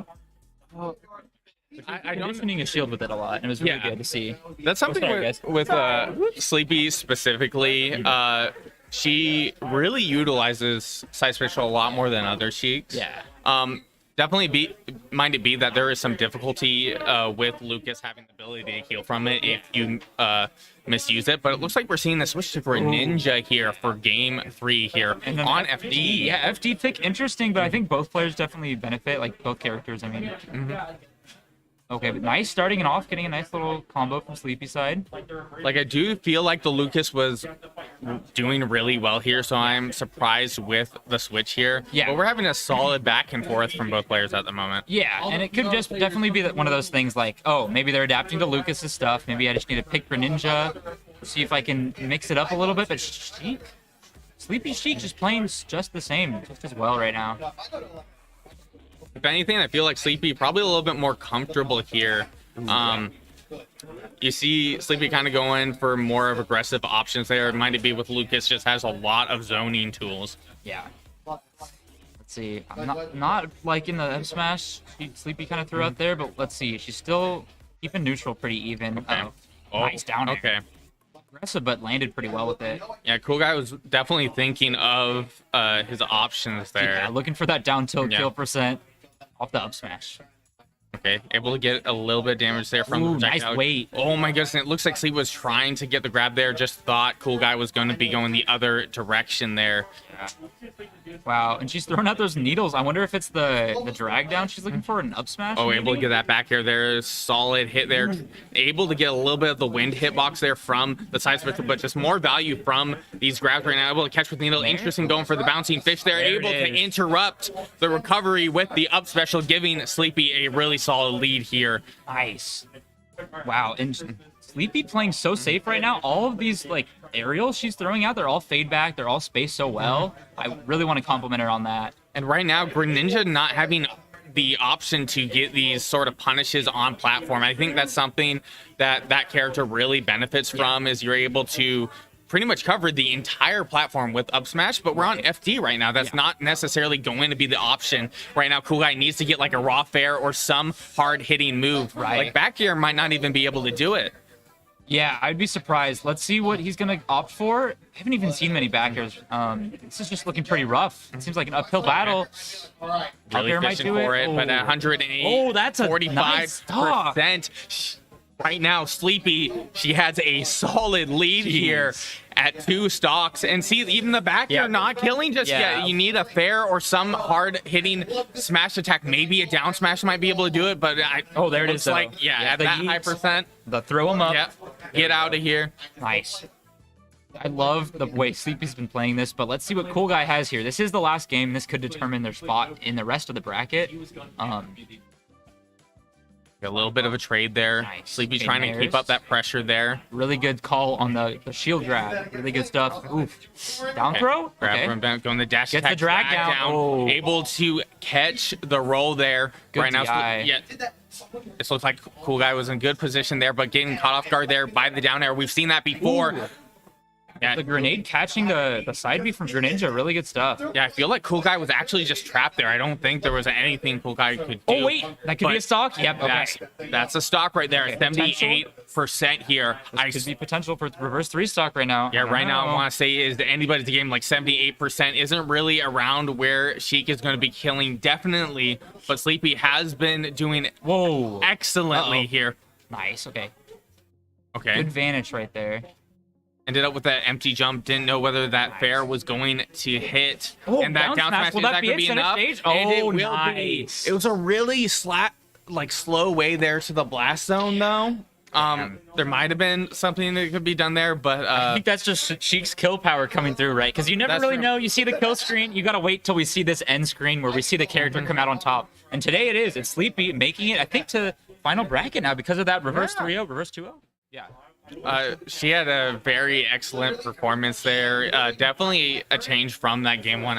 As I was saying, she adapted really well. Yeah, and she was noticing a lot of those, the side magnets sort of with Lucas and kind of adapting to that, catching the ledge get-ups from Cool Guy and noticing when she can throw out her combos, kind of expand upon them and see where she can get the most damage output.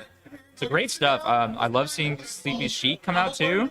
I know she used to play some Olimar recently. Really? She's well, she said she's more comfortable going back to Sheik just because it's a character she's more confident playing in bracket. I have never seen the Sleepy Olimar. Oh yeah, definitely a legend to be talked about Okay. for sure. Maybe someday we'll see it again, but for now, I'd love to see more of the Sheik. Good stuff. Okay.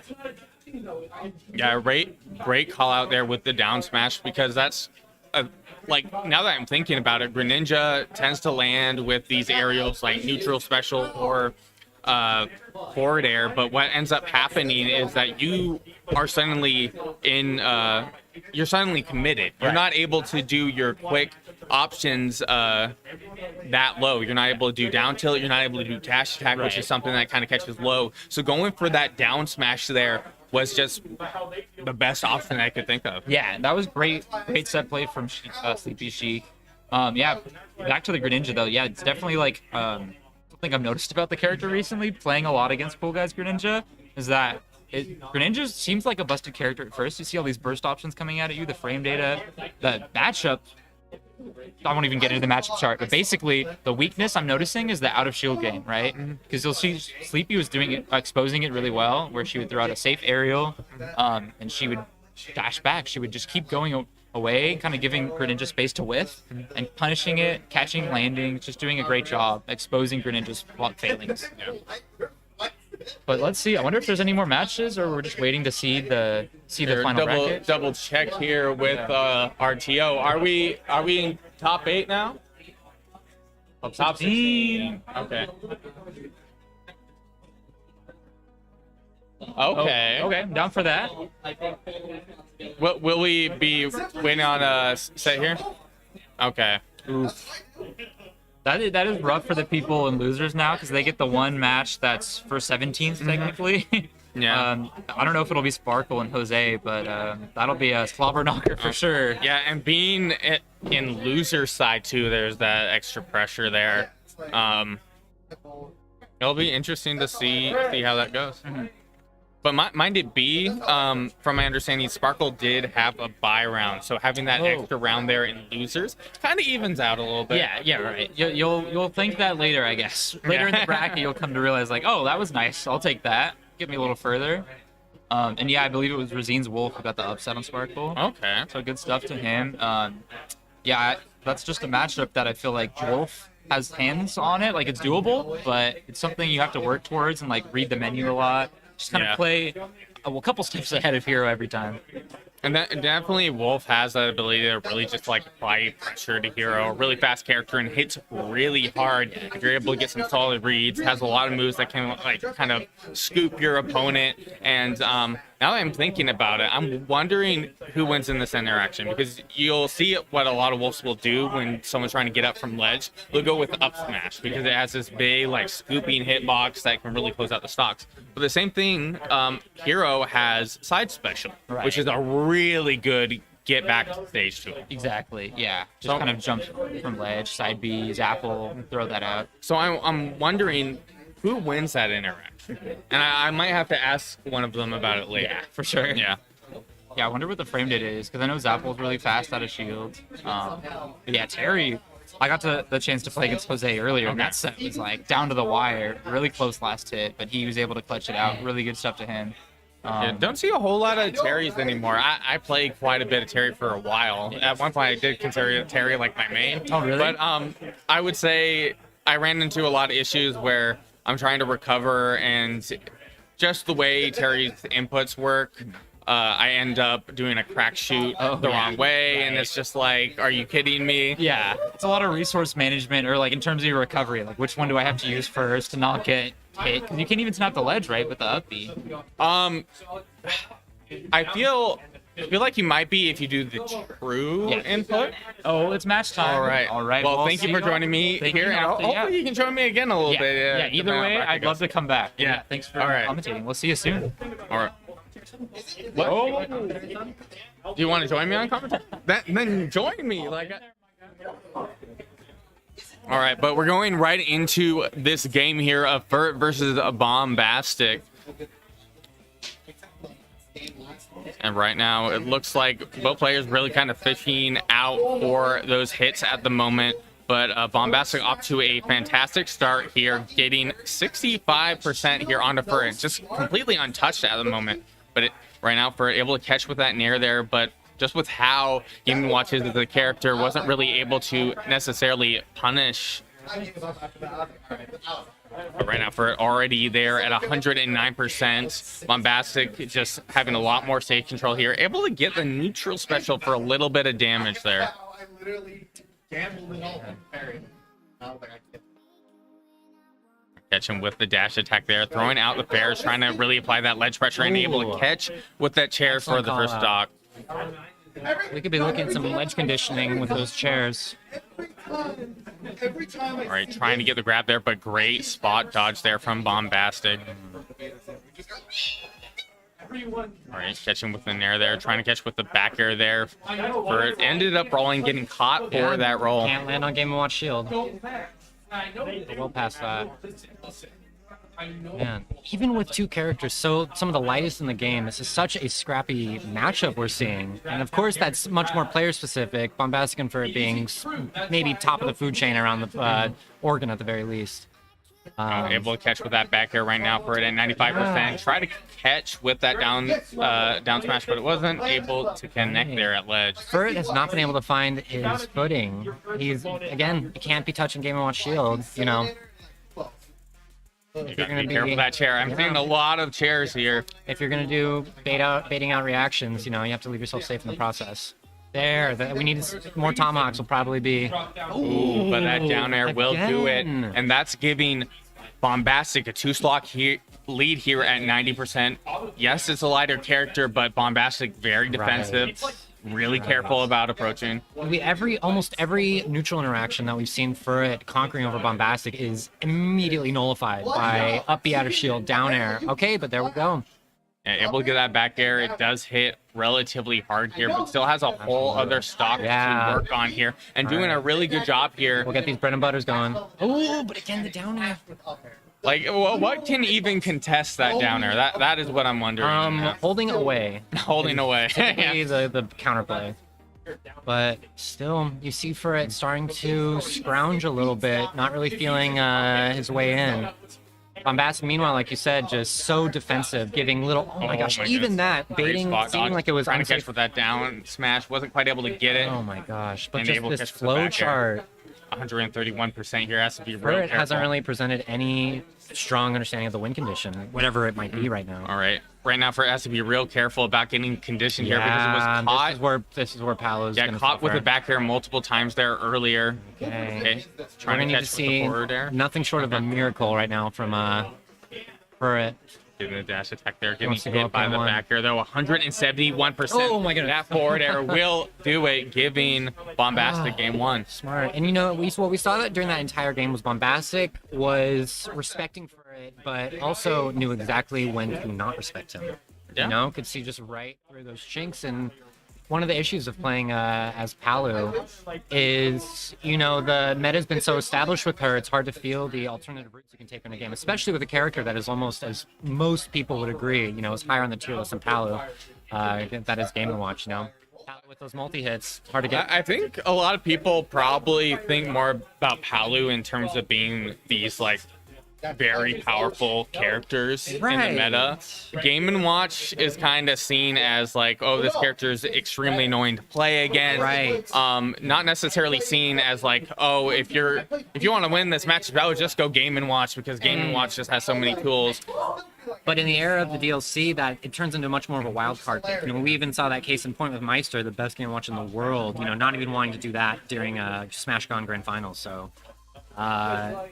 But Bombastic is not Meister, and he's showing absolutely no signs of needing to change. Even with a much more closely contested game than Game 1, still holding that lead, both in percent and neutral. He's just, every time he's at center stage, he's not really losing it. And right now having just a lot of tools to kind of force a certain recovery here from Furt, but unfortunately getting punished for that side special, which would have worked with maybe a bigger body here.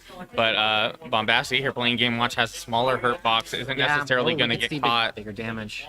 And you see Furt definitely starting to get closer to the win condition of just reset, you know, don't be throwing out moves, you know, to wait to bait out your opponent. But we're seeing every time that he wins neutral, within about 5 seconds, Bombastic is either winning it or it's even again. And I feel like with a character like Game & Watch, you're not super limited with how you end up taking those stocks because the way you kind of rack up percent is also the way you kind of close out those stocks. Right. These are two characters that sort of hinge on their chip damage and ability to just pressure with these powerful, devastating multi-hits, but I mean, Game & Watch is also... Oh, and now has Bucket there and able to catch for a bit of damage. Yeah, it tends to not be something that hits as hard as you would think.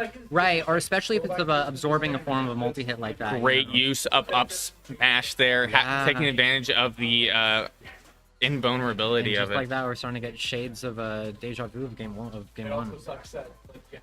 But yeah, that's good patience. Exactly That's going to be some nair combos now. Here for a good bit of percent. Even able to catch the fair there. Be careful, you don't want to get caught by that back air. Great use of nair there to kind of like get back to ledge here, but still 2 stocks behind at the moment. And again, he's just looking at him. He doesn't have the counterplay immediately available. Almost no fault of his own too. It's Game & Watch, one of the most difficult characters to ledge strike.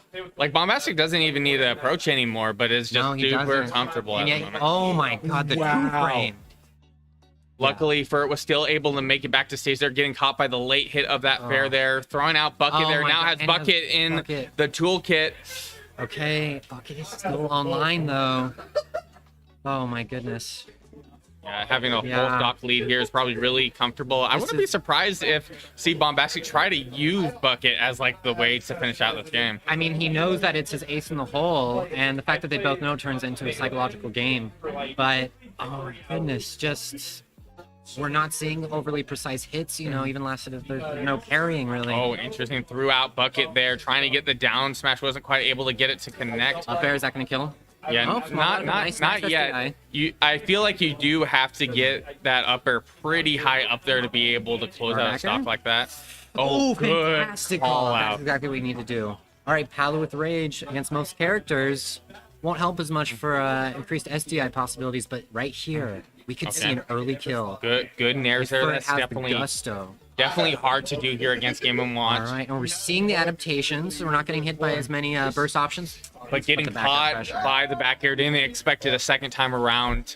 And Bombastic taking game 2 there. So I guess we're doing best of 5, top 16. That's what it's looking like. I was also surprised, but you know, all the better. Okay, so top 16 and up, all best of 5. Okay. Is it just winners or losers top 16 as well? Both. Okay. That's That's always exciting. yeah, it's better. It feels better as a player. You know, you can always get the SD end of game 1 or game 2. And like, I got one more. You know, but Then sometimes it's limited to top 8 too. So this is nice. But you know what? This is why I love Wolfric's tournaments. Always comes out. Always wants to make sure all the players get equal time to play. You know, very well run. So anyway, getting back to the match. You know, I was actually glad to hear that we're doing some best of 5s for this set because we could see at the end of the last game. Furt was essentially one hit away from winning, which could be a bit of an extreme statement, but essentially means that he found the adaptation just a tad too late. And while the adaptation doesn't ensure a win, it does show that he has counterplay online, and that Bombastic will also have to readapt as well. But right now it's looking like Furt struggling once again here at 128%, almost losing the great stock DI. to the down air. Right, but this is the repeats of the first 2 games. Nice DI again. 155. Staying safe, not losing his head. All right, both these players clearly showing why they are veterans of the scene. Great use of the neutral special reverse there. Ooh, trying to fish a potentially obscenely early kill. They're trying to catch with the back air. Right. Went up with the double. Wasn't quite able to get that hitbox to connect though. Oh, That chair is bet going to do all. it. And you know what? I might have even done the same thing situation. And not once in the set has been able to find the lead, and that could have cemented a good point of winning. But unless he can, if Bombastic can lock in this extra credit, it's going to look extremely dire for Furt to get this reverse 3-0. Able to catch with the back throw there, putting Bombastic at 107%. For it being real patient here, hasn't taken percent with up the until grab. that point. Right.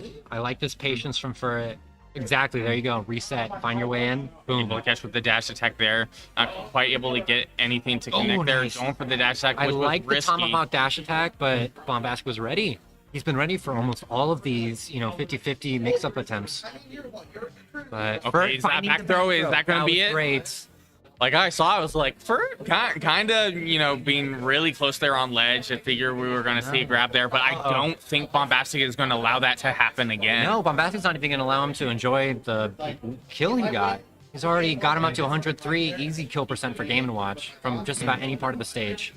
Which, by the way, we have seen a strong lack of up smash from Bombastic. He just really hasn't needed it, but that could be part of the way he just mixes up Furt, because Furt's trying to protect himself from these burst options and like ledge pressure. But in terms of, because I've watched plenty of Bombastic. yeah. So in terms of like smash attacks that will kind of be thrown out, we'll see a lot of down smash, but when it comes to like forward smash or up smash, there's definitely something you see more from Bombastic kind of having a read on his opponent. Right there. And Yeah. that was even safe pressure. Oh, and getting his field break there, going with the up smash. Right as I say it, to he was like, "You close want out up the smash? stock." I'll give you up smash."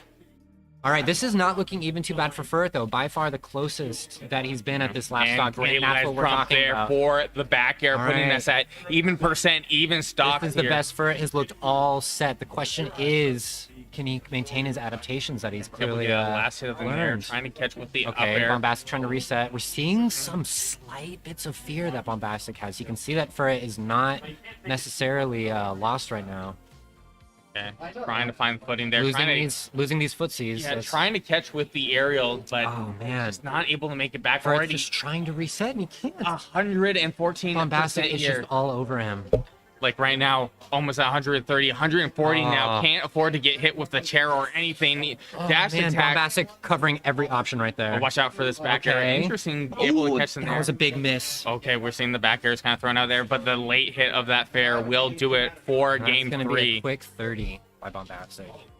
Honestly, solid showing by both players. I know it's sometimes funny to say that and then we see a 3-0, but I mean Bombastic, you know, there's I'm sure over half the room would expect him to win today. So Like right now, if I had to guess in terms of how seeding's going, but it looks like we're having you here next on screen. really? Yeah. Oh, my against Razine. So good. Would Good you luck look to at you. that. Thank you, friend. Lovely commentating. Hope I don't disappoint. I always enjoy having anyone here on commentary. I've been yeah. doing a lot of this solo for quite a while now, so this is probably the most I've had people actually come on to commentary in the last like few months. Well, let's do it again sometime. Yeah, thank As the you. Great Sonic the Hedgehog would say. All right, so we are having Razine, and formerly known as Family Guy Fun Parts, but now is 86 Mercy. And then right now, if I had to guess, I want to say we're either on winners or losers side. Like, can't really be wrong there. But I heard a bit that Razine has been playing Wolf this bracket, but I feel like Razine has some pretty deep pockets. Could go with many options here.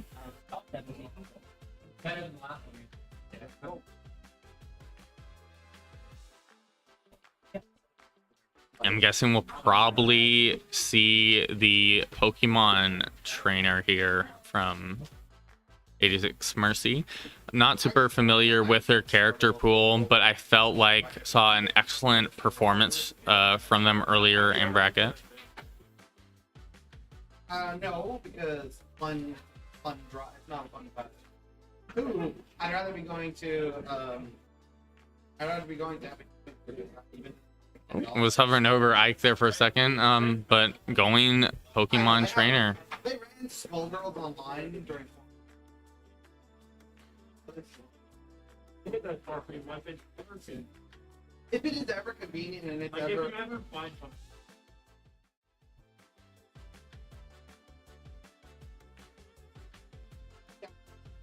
If you host a night where I can go to this, I will absolutely.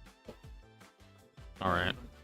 Able to get that dash attack there for a little bit of percent, but right now, 86 Mercy off to a really good start here, getting a lot of damage here with Squirtle.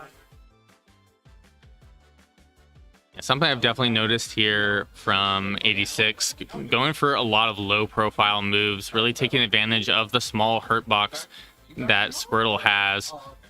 Great call out there with the forward air.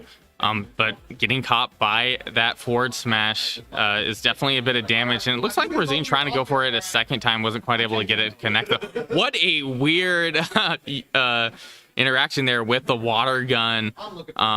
Really just sent Razine flying there. Oh, good patience there from 86. They'll arrest you first before they'll get me.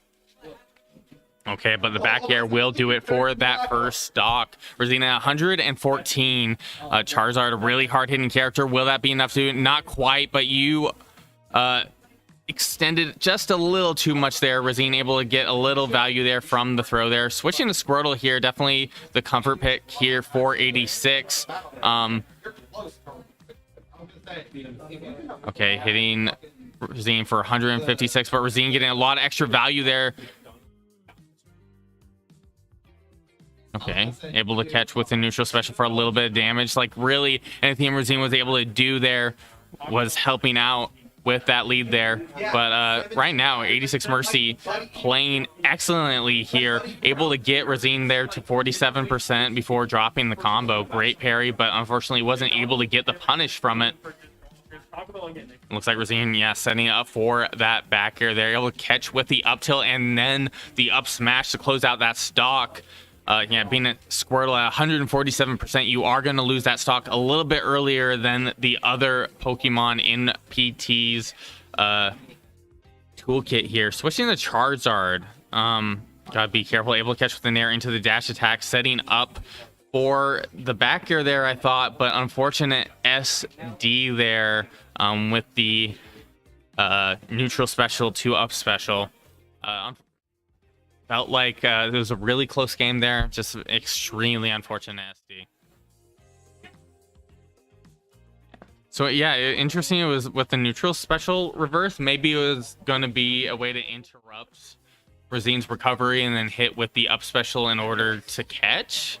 But I feel like it was such a high committing option that wasn't like entirely necessary, but maybe 86 probably has a much better understanding of how the character works than I do. If anything, Charizard has excellent ability to kind of frame trap their opponent. Okay. Interesting using Water Gun as a way to kind of get back to the stage there. Able to catch a little bit with that jab there, but Rosine still in the damage lead at the moment. Able to catch the Nair, going the wrong way, using Withdraw to get back to stage there. Okay, going in a good position, maybe close out the stock. Has the Nair, try to catch with the up special, wasn't quite able to get it to connect though. Okay, Rosine able to catch with the back air, trying to set up for it again there, but interrupted the recovery a little bit. Great empty hop into the grab there. It's one of the things with Wolf, you can really condition your opponent to shield these aerials. Interesting interaction there, but 86 Mercy able to get the punish there with Rosine on that platform there, but Rosine hitting right back there, but still alive at the moment, trying to catch with the Nair, but the forward tilt closing it out, putting us both at 2 stocks at the moment. The biggest mix-up ever. It's such a good mix-up. Okay, going with the up special there for a bit of damage. Rosine in a good position here, kind of throwing out these aerials, getting a lot of free value there, getting interrupted just a little bit here by 86. Oh, but that back air would throw pretty far there, and great interrupt there with the Nair, really trying to close out that stock, but great switch there from 86 Mercy. 86 Mercy trying to close out the stock early there. Interesting switching to Squirtle for the recovery there. Okay, getting parried by the withdraw, but luckily able to punish there with the forward air. But Squirtle now at 128%. Seeing a switch here to Ivysaur.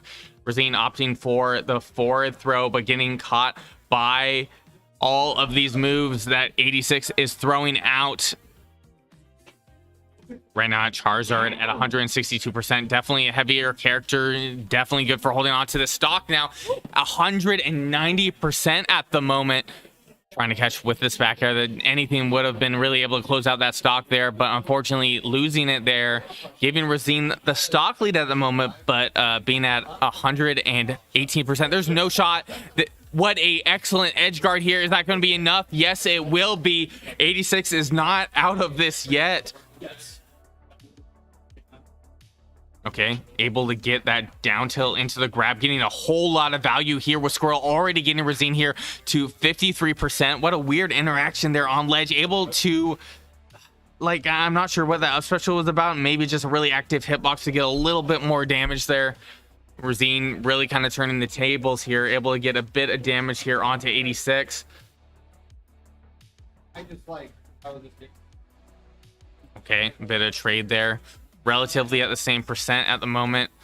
Try to get the down smash there, wasn't quite able to get it to come out. Tries to go for it again here, maybe hoping it was going to send it at an awkward enough angle to be able to maybe gimp the stock. Man, we just keep seeing it here again. Right now, 86 in a good spot to close out the stock, able to catch with the Razor Leaf. Great parry, tried to get the grab, wasn't quite able to get it to connect. Throwing out the Razor Leaf, but a call out there from Rosine. Taking that game.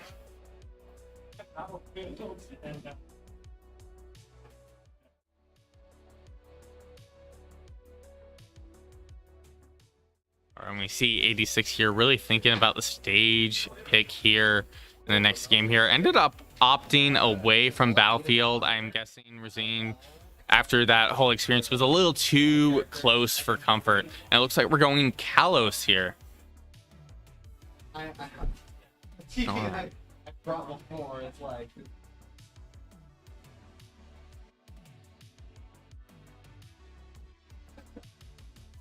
We're going into this next game here. Luckily, it is a best of 5, so being able to continue this game a little longer than normal. We do need a scene change here in a second. All right, perfect.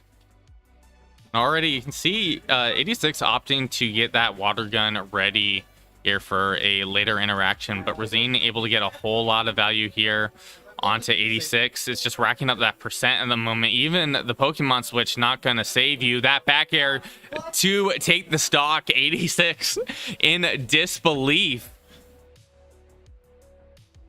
Able to get that up special for a good bit of percent, giving Razine a little bit of extra value at the moment. But the Squirtle definitely capable of racking up that percent. We've seen that quite a bit here from 86.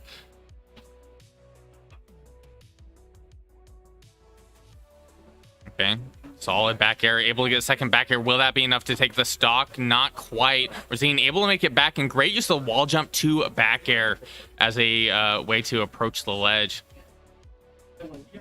Okay, able to catch with that nair, trying to throw out a nair to catch again. Try to catch with the forward smash, but wasn't quite able to get it to connect. And that nair interrupting the recovery. We're probably going to see a switch. Interesting enough, able to get the down air there, and I was quite in belief that Ivysaur wasn't going to be able to make that back, but I was mistaken. Okay, a little bit of taunt here from 86, but you are not in the lead just yet. Razine taking that next stock there, giving 86 a lot more work to do here on this last stock. Cannot afford to take too much damage there. Probably going to get punished for that up special. A good jab there, trying to catch with the forward tilt. Okay, going deep there for the stock. That definitely helps out quite a bit, putting 86 in a good position here, but 51% can't afford to take too much damage. Interesting, going for the water gun there in the neutral interaction, able to rack up more damage here onto Razine here, going really deep there. Hopefully that will not cost him. Okay, waiting there on ledge. What an interesting interaction, but an unfortunate SD there, giving the game 3 there to Razine, but excellent performance from both players. Extremely close game. Is that a 2-0? That was like close game, but not a close stat. Yeah. Sadly, yeah. I'll be back. I'm gonna grab some food. All right. You want anything? I've never had anything from there, so I'll pass. But thank you.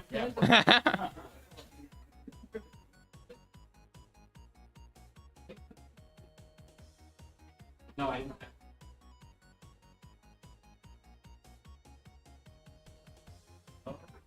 And it looks like we're having Gixel Sly here. I'm interested to see what the character picks end up being here. We are further into bracket, so I'm guessing we might see either the Sly or Kazuya here from Sly. But definitely further in bracket. Definitely thinking we might be seeing a little bit more of the Crom. Kazuya might have been just an early pick in bracket, especially when you're dealing with something like Turnip, which I'm guessing Gixel might be going with the Daisy here. Not sure.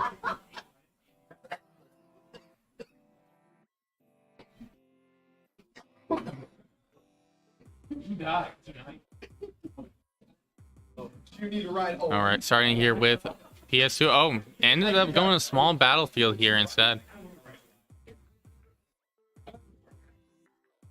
Always like a change in scenery.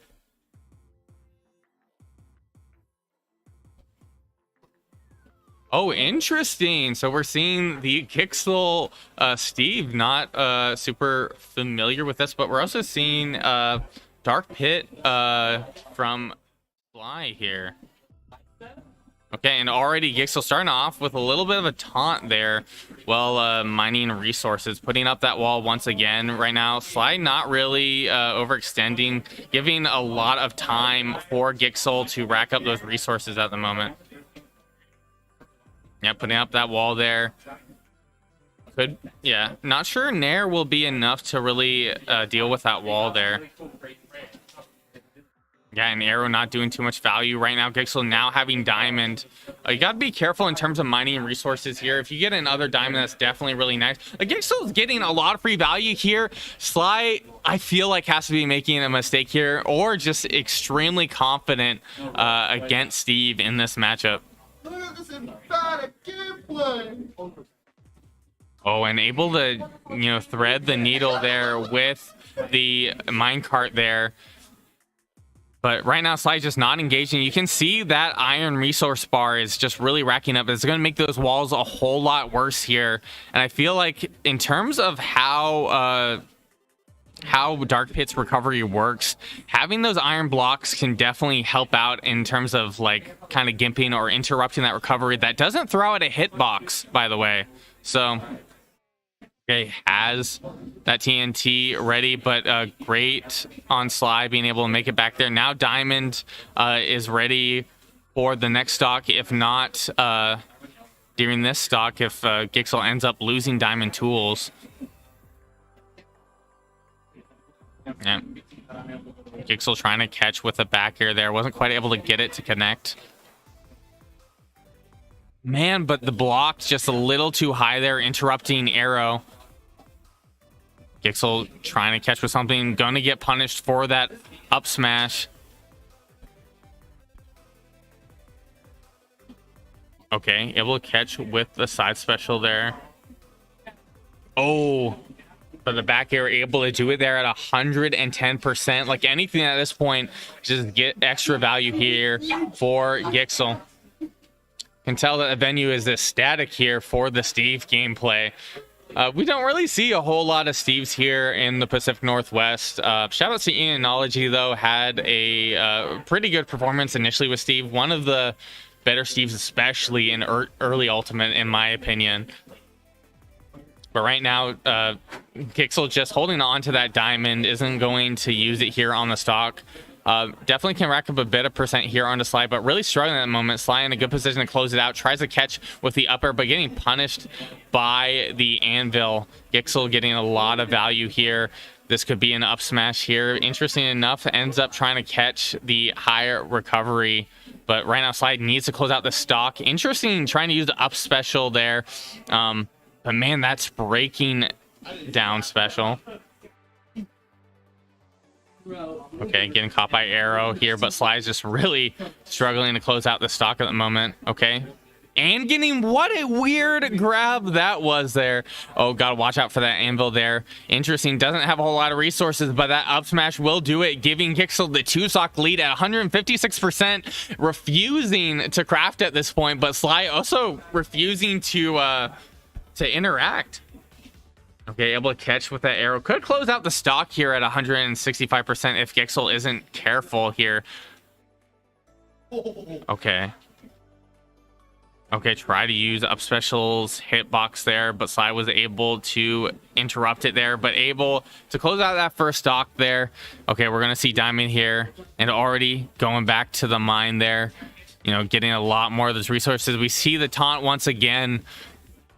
Sly right now really needs to find an opening here. Interesting cancel there from neutral special. Not sure what that is about. Getting caught by that cart there. I wish Sly was able to kind of find more of these openings, but I am not a Steve expert here. I'm not going to be able to really tell you the counterplay for this matchup. This isn't something I really see a whole lot here, but able to catch with the side special there. But right now, Sly is at 91%. Gixel having a ton of resources at the moment, still having Diamond at the moment, getting the up smash, not enough to take the stock just quite yet, but another one might be able to do it. Catching with the anvil, switching to gold weapons there. That's one of the weird things that can kind of happen here. You got quicker movement with the, or not quicker movement, but quicker aerials with the gold tool here. Gotta be careful there with the anvil. I think down special does have a reflecting property. And we're just seeing Gixel taunt once again. Not even mining in full. Sly just disengaging.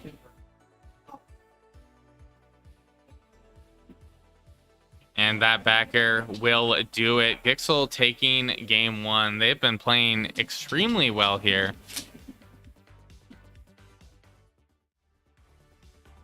It'll be interesting to see if we see a character switch from Sly. I kind of hope so, considering it seemed like Sly wasn't really able to apply a whole lot of pressure against Steve. Like Steve being one of these like very scary characters to go against. We don't see a whole lot of them, as I was saying, here in the PNW, but definitely has a presence in majors and the East Coast. Like, if you want to talk about Steve, don't talk about it on the East Coast, because they are not a fan. And it looks like going with the Young Link here. Interesting to see how the counterplay works here. Small character here. I feel like these are characters I don't necessarily see a whole lot from Sly. I know, like, I was kind of hoping to maybe see the Kazuya here, but perhaps Sly isn't going to be super happy with that matchup here. I'm getting the sense that Sly is just not a fan of this matchup in any sense at the moment, and Gixel sitting real comfortable here in game 2. Okay, able to get the forward air and the anvil for extra value there. Just a lot of mining research. Try to catch with the back air there. Great little reversal there from Sly. Trying to catch ledge there. Able to get the jab into the... Yeah, sorry, went by a little too quick for me to catch that. Okay, getting caught by minecart there. Gixel still having gold tools, able to catch with that back air. No longer having access to axe. Axe is definitely a tool, mainly for those up airs there. I'm not sure how fist does in terms of the up airs. Not seems like it wouldn't combo a whole lot well. Definitely does not rack up a whole lot of damage. I love that. I'm just seeing a lot of free mining here. And unfortunate SD there from Sly. Like right now, this is a best of 5 here, so Sly does have one more game to do it. Able to catch with the bomb there, but still struggling to take that first stock there. The bomb interrupting the up special there. Interesting, going for the side spell. Able to sweep there with the up special, though, for the first stock there. But now Diamond is in play once again here from Gixel. Does have a Diamond on top as well if this goes to a last stock scenario. Able to catch with the bomb for a little bit of percent. Probably going to get punished there for it. And just a lot more damage there. Sly at 74, getting interrupted by the down special.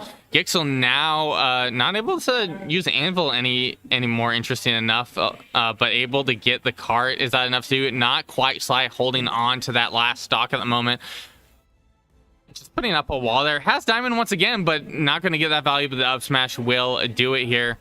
Gixel taking game 2. They've been having a lot of fun here with Steve in the set. It'll be interesting to see what Sly does here in game 3. I'm hoping we see the Kazuya. I know it might not be the best pick here, but Kazuya, Crom, just the characters that, even Joker, the characters that I really enjoy Sly playing. I've been kind of caught off guard here with how these matches have been going. Dittos. So having the Steve Dittos here on stream, we got Muggy here in the venue. Haven't seen you in a minute. How are you doing? Hope you're doing well. Got quite an interesting set here today at the moment. Steve Dittos Sly has kind of just been smothered here by Gixel. Steve hasn't really been engaging, just allowing Gixel to get a lot of value here by mining. I have to say, this is definitely my first time ever commentating Steve Dittos. And interesting it is. Get used to it, as Gixel says. want this to be our meta. I just Are you not entertained, Muggy? Are you not entertained? I'm not. I just came from a final and I did not want to come back to this. Well, I hope you did well in your final. Oh, fuck. Welcome back to Smash Brothers. I leave to go to Vegas for Tribe, almost make it out of round 1 pool, and this is what I see. Right now, Gixel having Diamond right now. I don't think Sly has an item at the moment, but able to get the up special punish and taking that first stock. Will Sly be able to take the dub here with Steve, as ironic as that would be? I don't know if Sly has much of a Steve here, but right now having that stock lead is pretty good here. Sly able to get a little bit of percent there, but still holding on. Wants to really get that value with Diamond, and able to get that Diamond there is definitely going to be huge for the rest of this game. Able to stall a little bit, but getting caught there on the recovery. Right now, Gixel no longer having a Diamond there. Sly farming up those resources, able to catch with minecart there. Like, I'm sorry, like, Gixel able to get a little bit of a Steve combo here, but I'm not seeing anything super eccentric from both players. I'm like, if you're gonna play Steve, come on, like, you gotta put a little bit more hours here. Like, I figure probably these players put a little bit of labbing here, and this is probably their early Steves. But I'm hoping, like, next time I see a Steve, not like this. This has been kind of like a mix of Fundy Steve with like some small Steve combos. Yeah. Right now we're looking relatively even here at the moment, but Gixel does have Diamond here. I mean, bro, just go for the diamonds. Like right now, yeah, thank you. Like, oh, I'm sorry. Giving Sly that value, but you got Diamond right back. You're in perfectly good position here. Right now, Slide there at 101% here, but Gixel winning the cart, being a pixel slightly higher there, I think giving priority. Oh, but getting caught by cart, interesting enough, leading to a bit of value, able to get that down air mixed up, being real patient about how they're going to punish this interaction. But right now, getting that kind of like day one combo, wasn't quite able to get the full extent of it. Gixel at 58%, but we are in a last stock scenario here. Who is the better Steve? Gixel getting hit by that minecart there, throwing out an anvil there, able to get Diamond once again. Remember, this is the last stock. You might as well just, mine there, get that Diamond right back. Oh, but mishap there from Gixel going forward there the wrong way. Sly taking game 3 here. Could we see a reverse 3-0 here from the Sly Steve? Hello, I'm Chorus. I'm gonna stop for a second. Is it what you're gonna say Steve related? Yes. Yes, okay. Gixel's the better Steve. Sly has the better fundies. All right. You heard it from biased commentary there. It's not biased. All right.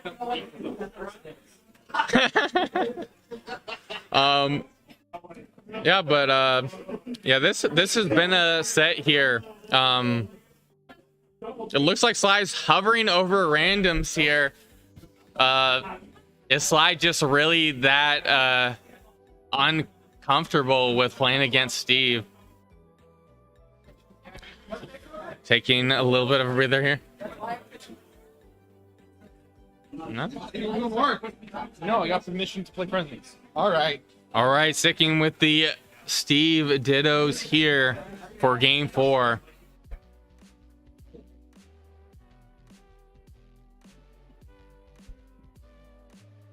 And it looks like this game has been so disengaging that we're forgetting to change the scene. There we go. I was too engaged in this riveting gameplay. like it is quite riveting here right now. Sly a little bit behind here in terms of percent, but racking up that that resource right now, which is kind of a meter here for Steve. But Sly no longer has that pickaxe, which is an essential tool for Steve here. Okay, This is Steve. does diamond could be in play here in a second. Able to get the stone pickaxe, that definitely helps out here. Oh, but the spike into the up smash, not enough to take the stock quite yet. You have to be more towards that 120 130%, I believe. I might even be a little too early on that. But Sly right now could get diamond here. Great call out with the back air. Now has diamond in play. I believe both players can use each other's crafting tables, which definitely helps them out both, but also makes a crafting table placement a little bit of a bigger deal. You know, it's true, but on top of that, you also just have the ability to push the other player off of the crafting table before the craft actually finishes. And at that point, you end up in this weird situation where it doesn't actually matter if the crafting table's there or not, unless they're right next to each other. Okay, and Sly able to get a little bit of a Steve combo, but getting hit there with the up smash to take the stock. Gixel at 39% here. Okay, able to get the down air. Trying to apply that jab pressure right now, but Sly doing a good job with wooden items at the moment, trying to get that crafting table there, switching to the gold item there. This does allow for quicker aerials and quicker all-around moves here, but it doesn't matter if you're getting hit in these combos, and able to stop the combo there and do a little crafting on the side. Gixel in a good position to possibly take out that stock, but good interruption there from the side special. Okay, diamond is now in play here for Gixel, but relatively even percent here. Man, come on, guys. Do something fancy. Do something I haven't seen before. You have all... You can literally build the future right now. All right, we see a lot of building here from Sly. Not sure Sly what that was taking about. the advice, building the future. Both players getting another diamond. What a great- Wasn't able to finish the crafting there, I don't think. Able to catch with that dash attack. Right now, an accidental up B off out of the way. With how this game has been going, I don't know if it's an accident. I don't know what's an accident and what's intentional anymore. This, Steve.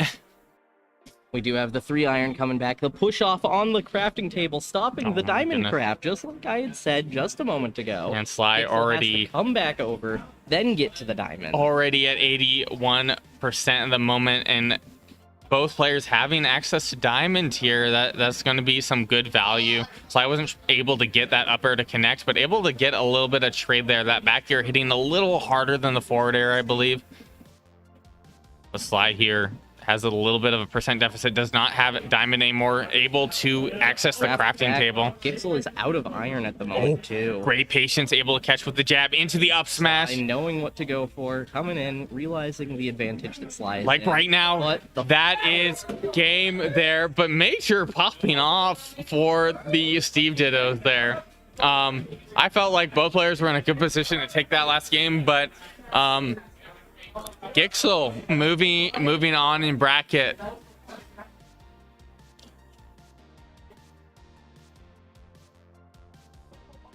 I don't know what to say to that game. Like a part of me wants to ask Sly what was going through his head. What are the thoughts? Nothing. No comment.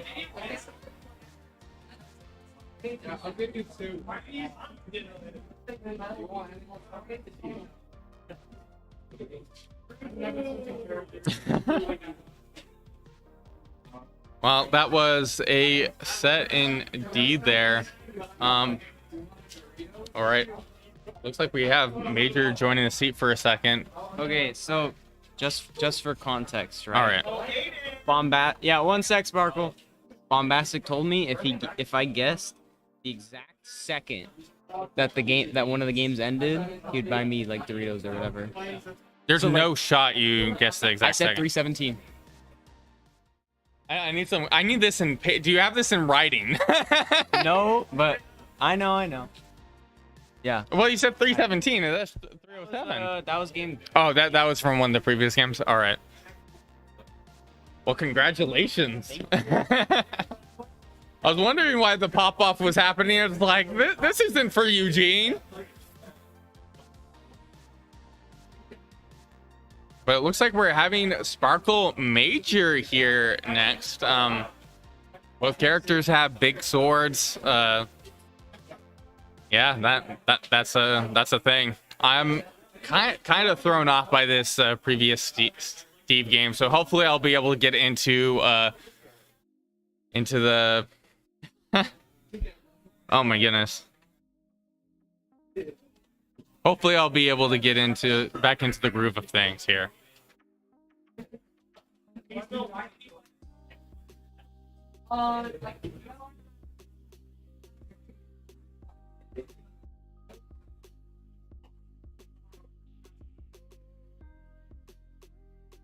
All right.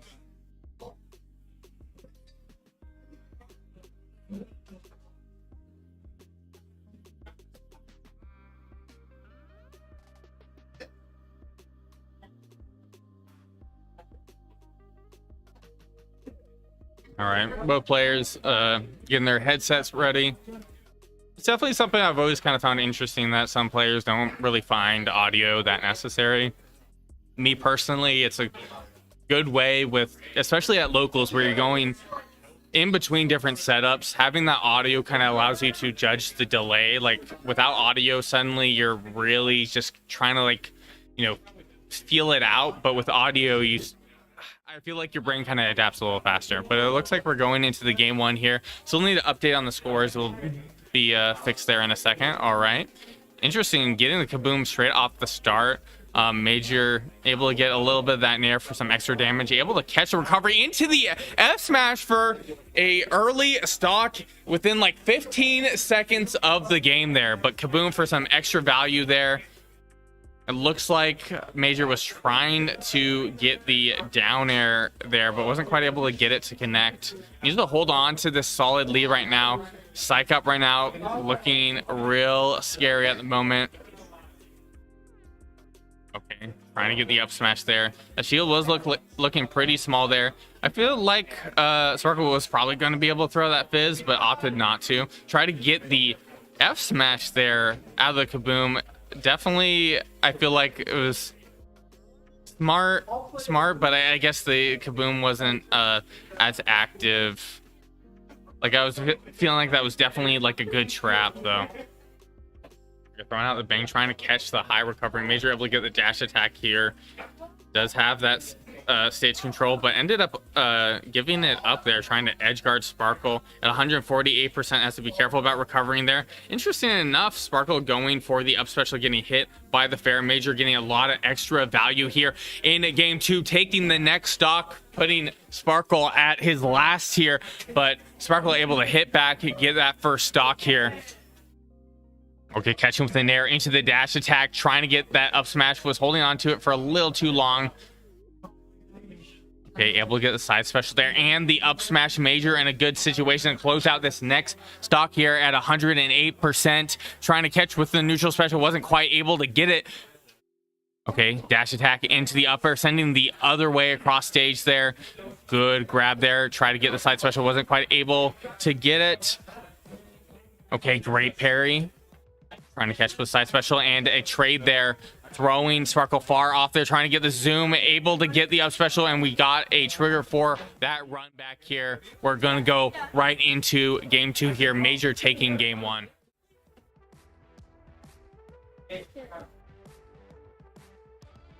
Yeah, able to get that late hit of the nair. Good call out there from Major to close out that first set, or not first set, first game.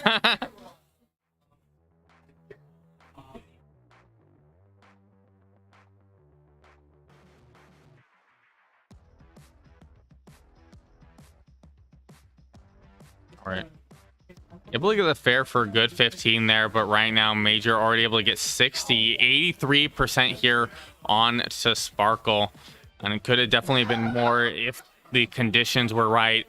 The accelerate definitely would have helped out, but the second hit of the nair able to close out that stock early. Once again, Major off to a really good start here, able to get the psych up, trying to catch with the F smash.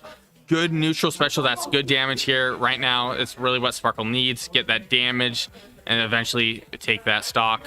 Got to be careful of that fair right now. Major putting up a really good wall there. Able to interrupt there, trying to get that back air. Able to interrupt the recovery a little bit, but Major still making it back there. Trying to catch the high recovery. Able to get the grab. Great parry there from Major there. But the up smash just adding to that extra value there. Great parry. Parry's just been on point, catching with that forward air. Going deep. Just didn't have the toolkits. Probably was hoping for a flame slash. Good patience there from Sparkle, but you have to be careful here with shield at the moment. Able to catch with a fair, trying to close it out with that neutral special. Wasn't quite able to get to connect. Did have flame slash there, but was able to psych out Major for that first stock. Oh, caught that air dodge there. Getting the zoom here. These parries have just been absolutely insane here from Major. Unfortunately, Sparkle not able to get the zoom there that far off the stage.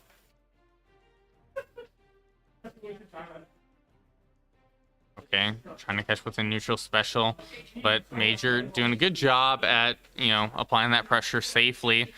These parries have been really good here. Good jab. Looking at the menu for a second, able to get the grab into the fair. Double fair, great air dodge there from Major. Okay, side special right now and trying to catch with the Kaboom. Wasn't quite able to get connect. Major still able to get that extra value with the stock. Trying to go for the raw F smash. Ended up getting kind of that Ganon classic confirm. Has that psych up in play here. Sparkle is in a good position to close this out. Able to catch with an air. Still has psych up here for a little extra value with one of these interactions. But Major able to get Sparkle to ledge there. You got to be careful and caught dodging to the left for game 2. And it looks like we're getting the run back once again here from Sparkle. We're going into game 3 here.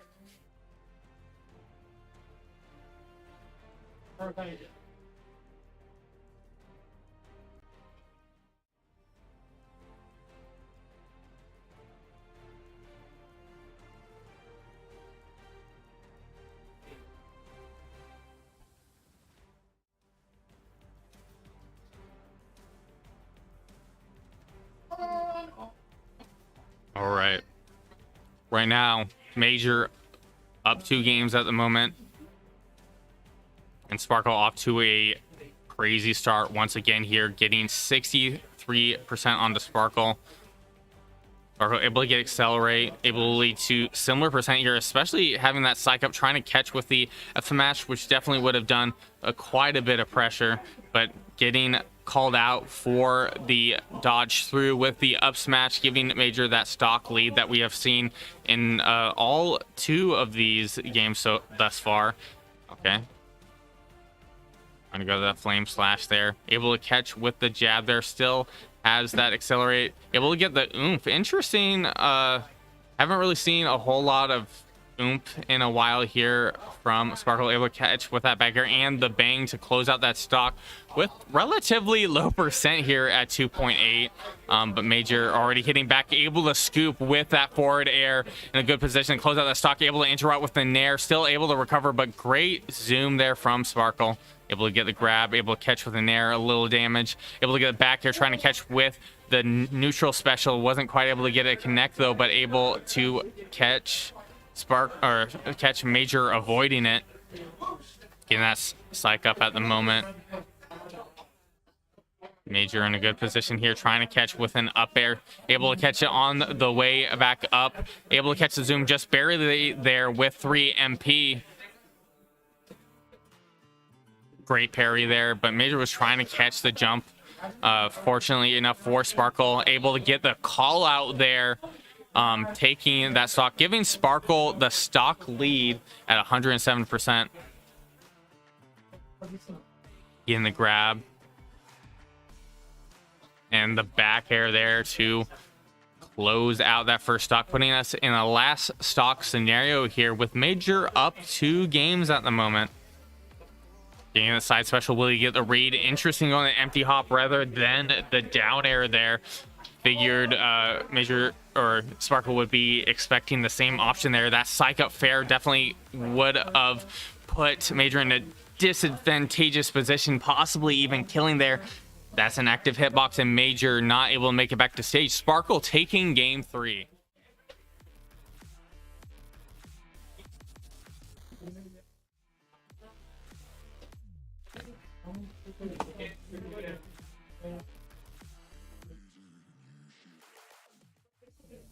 All right, trying to get a little comfortable here, a little awkward for the camera, but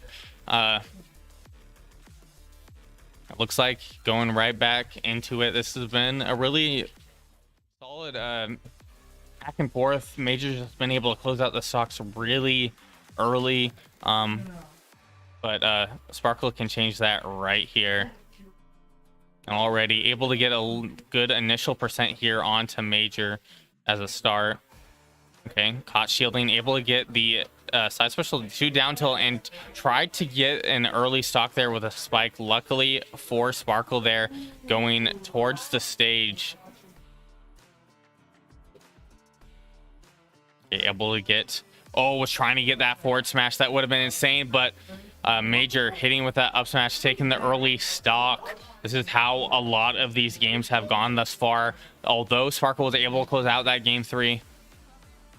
Man, we're just seeing it again. I don't think that's a true confirm. It's just, it seems like Sparkle not able to tech there, or opting not to tech.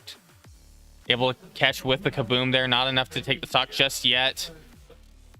Okay, thinking about it. Did have that flame slash there, but opted for the down smash there. Major not able to make it back, putting us at even stocks there with Sparkle at 62%.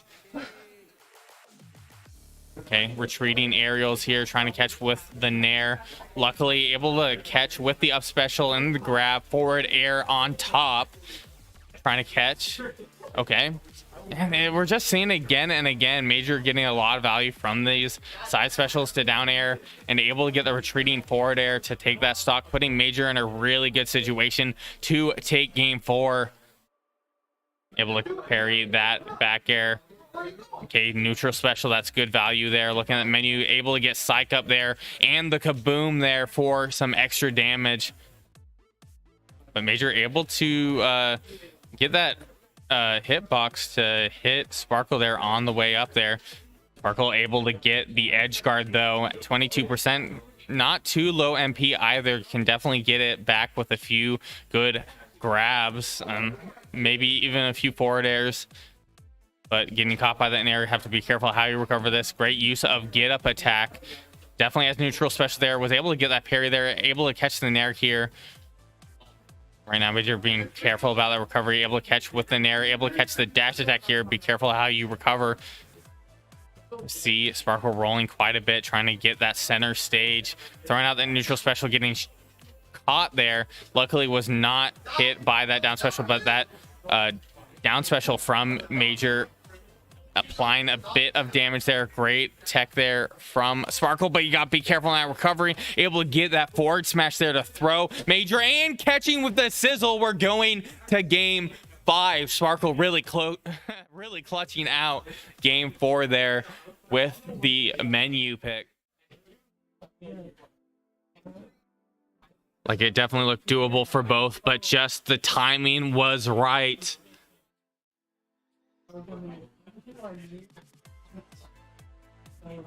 We're going to game 5 here. Is this winners or loser side? So this is loser side. So we're all in here in game 5, going to Hollow Bastion. I can see how this would benefit Major, and Major off to a really good start here, getting a lot of percent here onto Sparkle. Sparkle already at 55.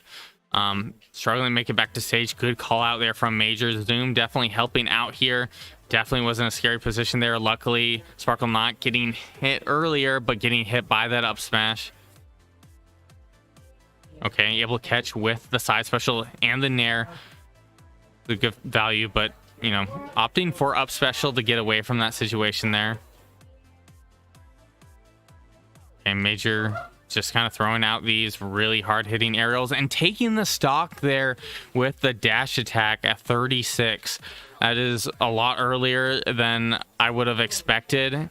And Major also able to catch with the side special earlier than the invincibility, but able to get the shield break here, able to get the psych up here into the forward smash, and is able to take the stock here, helping even it up here. Major trying to get the call out with the up smash there. Sparkle in good position, but getting caught by the dash attack, trying to catch with that neutral B, but it was just a little off there, a little too high. Able to dodge that side special, but almost getting caught by the up smash. Okay. Able to get the nair here. Oh, opting. I'm not sure what happened. It was a little off screen. Like this is hero, so and it's Sparkle on top of that. So already taking that stock back, that SD looking like it never happened. Able to get that up tilt there. Right now, Sparkle looking really good, getting that percent here onto Major. Major able to get a little bit of a mix up there, trying to get that side special there for some extra value, using up special to reset the situation. Sparkle having that percent lead, trying to catch with the neutral special, wasn't quite able to get it. Major getting a lot of value at the moment, but being thrown off that stage right now. Great use of up special for a little bit more damage there. Okay, good grab there. Has the psych up. But getting hit by that nair here, you have to be careful. And Major with a call out, forward air, taking game 5. And loser side, knocking out Sparkle, unfortunately. But great performance from both players there.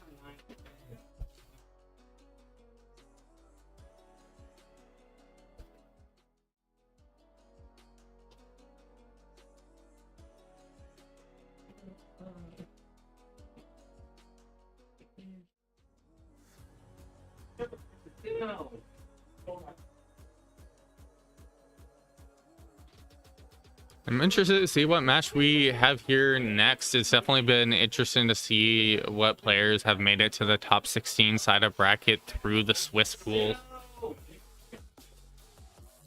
Dino! Dino!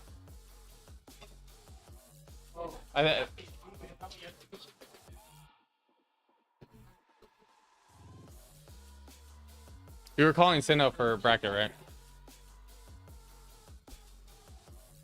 It looks like we're having Sino versus Major here. So saw Sino player. Yeah, Major.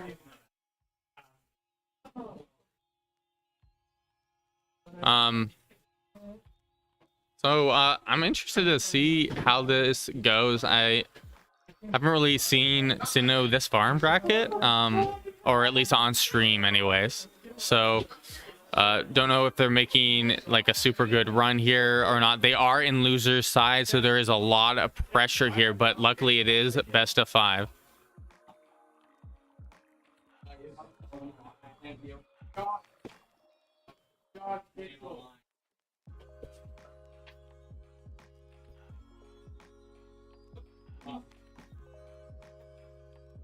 So Major already off of a heater here, was doing really well against Sparkle here.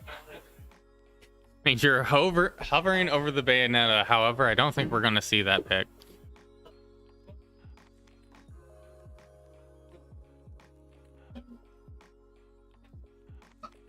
Seeing a location switch here.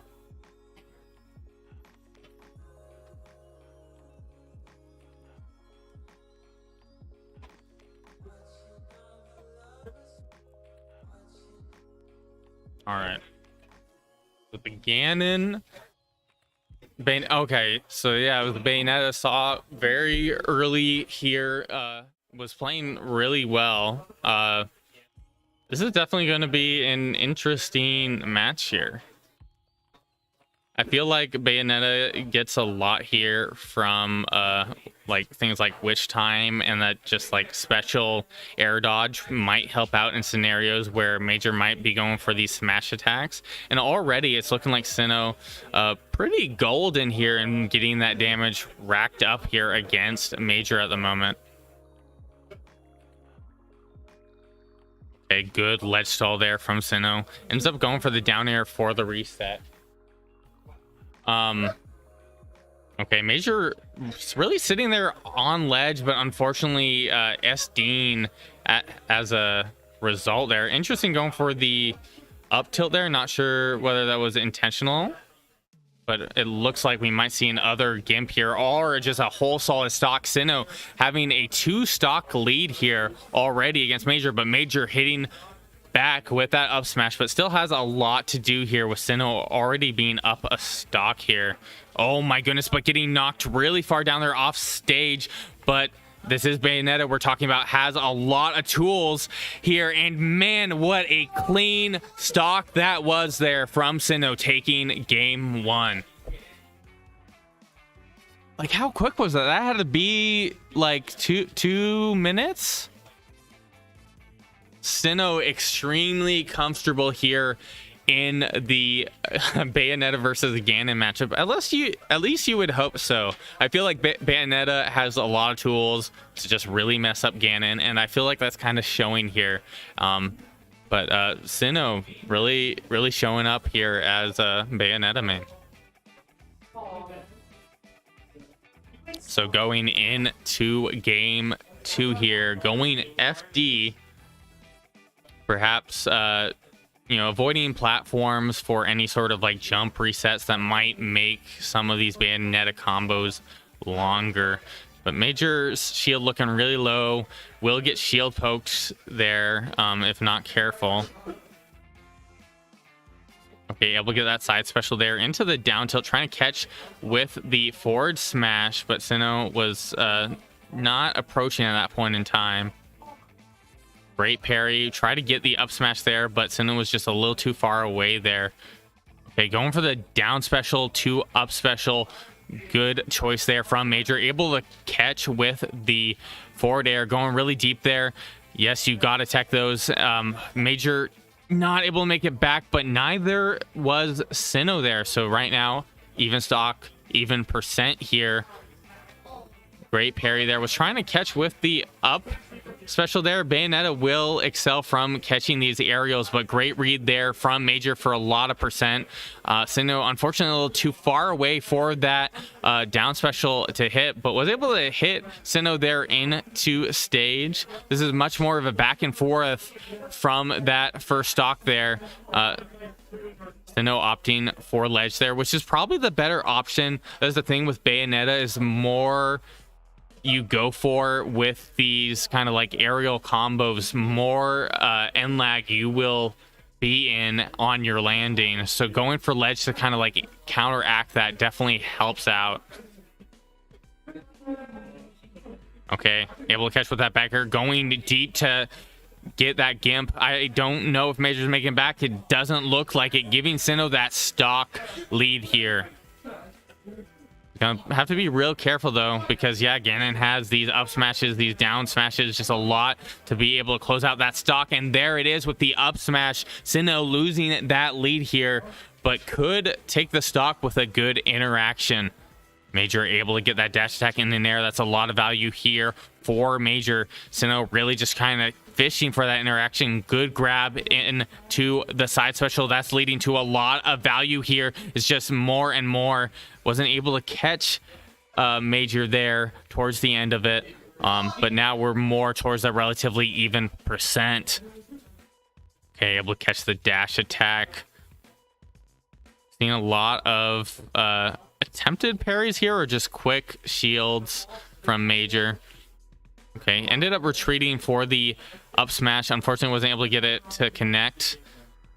Oh, trying to catch with the forward air there. We saw that twice so far, but might be hit off the top if not careful there at 140%. Interesting, being real patient, trying to mix up a little bit here. Major throwing those down tilts there. Oh, but getting caught there. Gotta be careful of the gun and the snipe there from Sinnoh, taking game 2 over Major.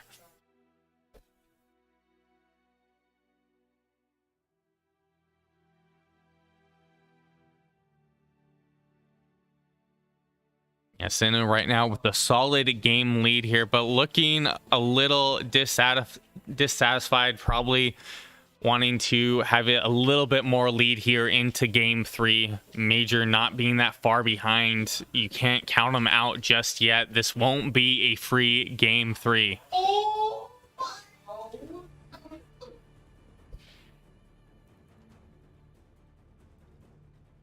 All right, going back to FD here.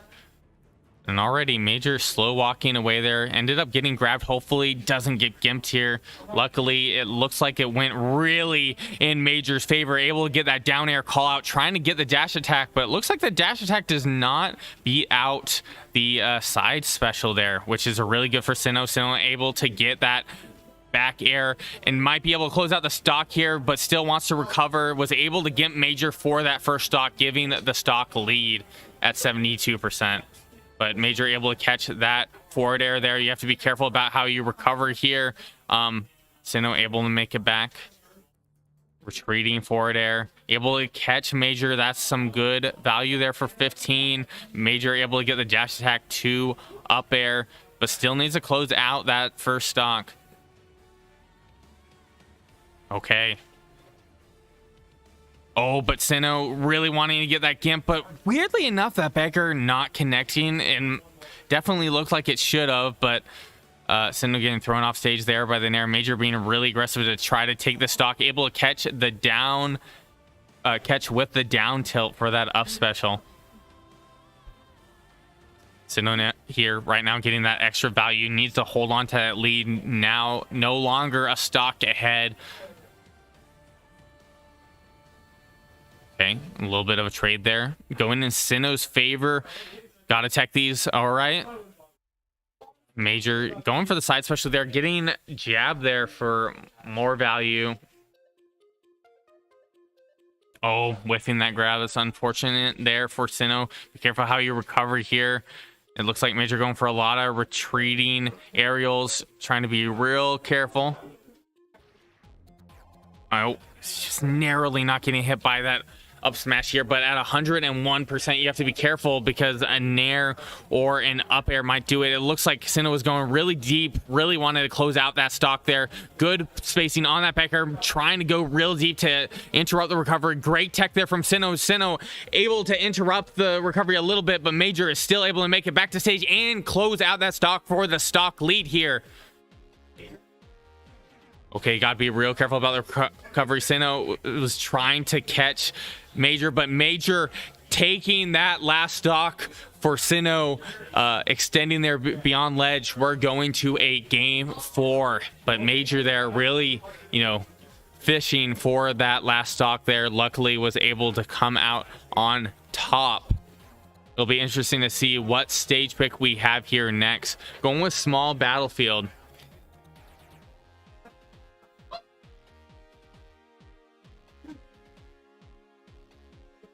Definitely been an exciting set thus far here. Probably a lot of pressure here on Sinnoh after losing that game, after being up to Major.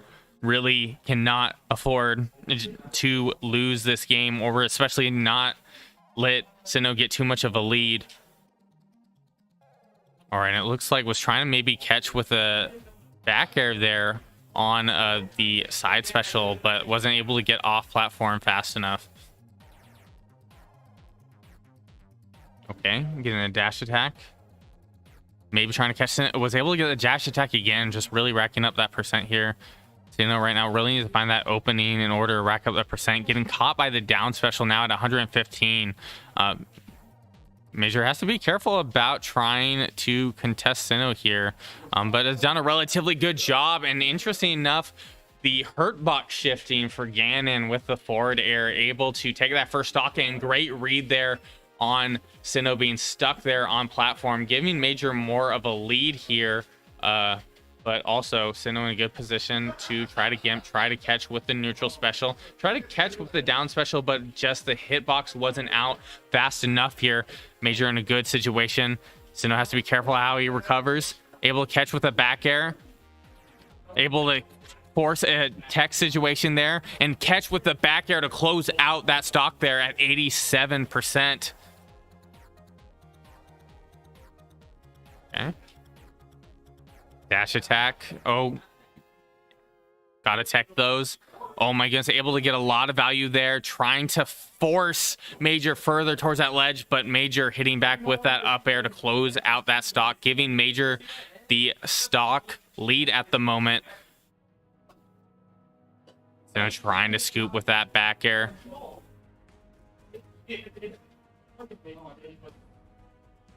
Good use of shield there.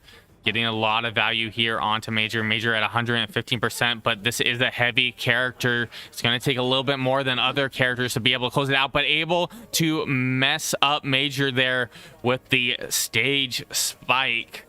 But at 56%, can't afford to get hit too much here, but it might come down to the tooth and nail here for both players. Sinnoh off to a really good start here, able to get a bit of percent here onto Major, but getting called out for jumping over, and with the forward air there, now at 107%. Got to be careful on how you recover. Able to catch Major there from ledge there, but you are on platform there. Okay, try to catch the dash attack. Is the up air able to do it? We're going to game 5 here. This is in loser side. This will be the make it or break it moment for both these players here in bracket. So I know Major has really been working for that higher placement in bracket, but Sinnoh cannot be slept on here. Are you joining me here on commentary, Muggy, or are you just getting a few words in? I want to get a few words in. All right, go ahead. Honestly, I really forgot what I was gonna say, but you guys should check out Back in Blood. I really hope that you get in, but I assume you're gonna get in back in. Oh, for commentary? I hope so. I still have to put an application in. Put it in. I asked Polo about it. Should be fine.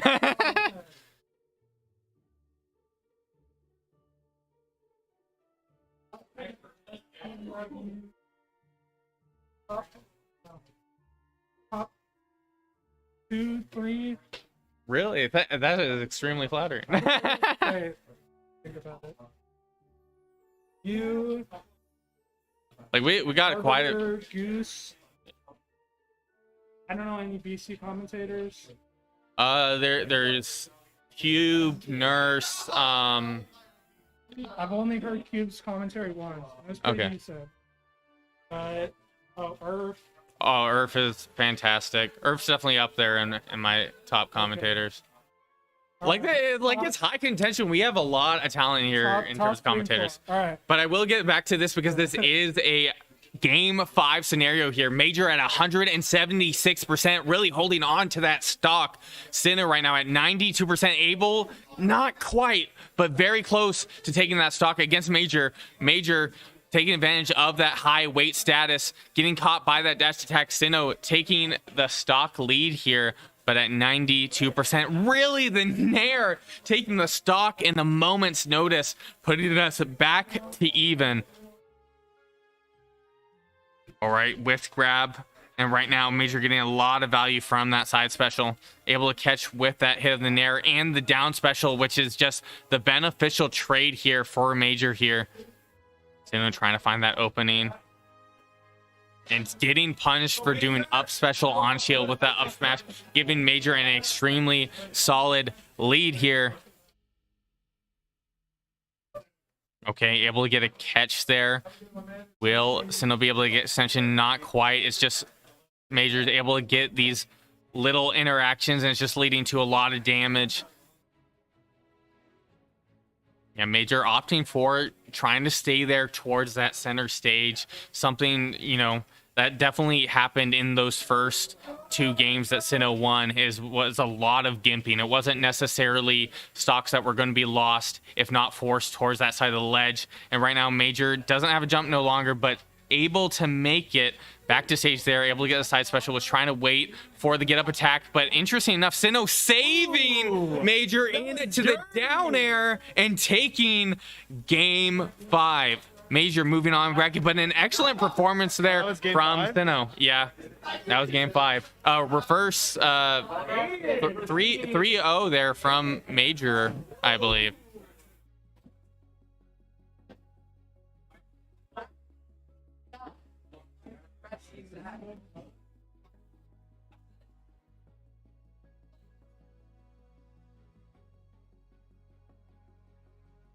All right, but it looks like we're seeing Rosine Bombastic here. I'm not sure what side of bracket we're seeing this on. Can I? Winners finals. So Rosine playing extremely well here. Bombastic probably the first seed if I had to guess for this tournament. So if you're gonna beat somebody, Bombastic is the one to beat.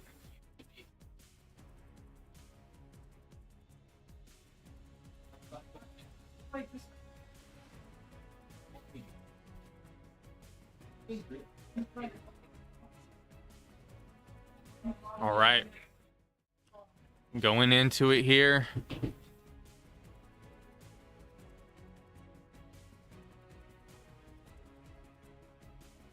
All right, and Bombastic already getting a good bit of initial percent here on to Rosine.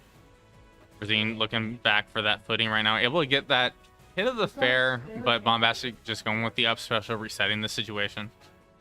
Great parry. Yeah, we're seeing a lot of up specials here when Rosine is trying to apply that shield pressure. And kind of taking advantage of that roll hurt box shifting for sure.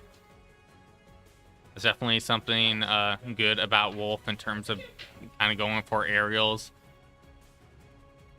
Was trying to catch with the up air. Wasn't quite able to get it to connect here though. Rosine's just kind of racking up that damage, losing that lead a bit. And that chair, not enough to do it just yet. Rosine should be able to make the recovery. Being real patient there. Trying to catch with the dash attack, but getting hit by the chair.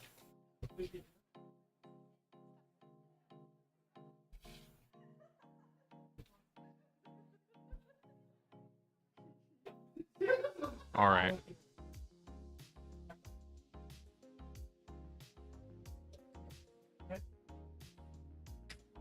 I'd offer you my Pro controller, but it's kind of in crappy condition.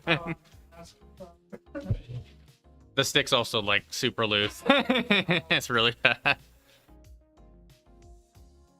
Right now, Bombastic in a pretty solid lead here against Rosine. A stock up and at 116%. Rosine here really needing to be able to close out the stock. Able to catch with the nair, but that's not going to do it just yet. Maybe a good place back air would be able to do it here. Try to catch with the up air. I feel like that's definitely one of the aerials that won't hit just hard enough. Trying to catch with the forward tilt, but just racking up more and more of that damage, giving Bombastic more of a lead. Okay, caught by the dash attack. Caught on high recovery. Was able to use the reflector to kind of mess with the up air. Catching the dash attack, but still not enough to kill there. Trying to catch with that back air and able to catch with the chair for a second stock, giving Bombastic a 2-stock lead at the moment. That's probably going to be a back throw. Is it enough? Yes, it is. But Rosine still has a whole other stock to deal with here. Okay.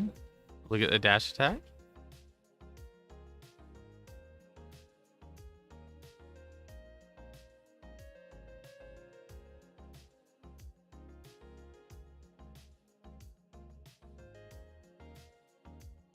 All right, able to get the nair to dash attack there. A few up airs kind of mixed in right now. Rosine was moving really well there, but it's just unfortunate you can't apply too much pressure to Game & Watch with that up special.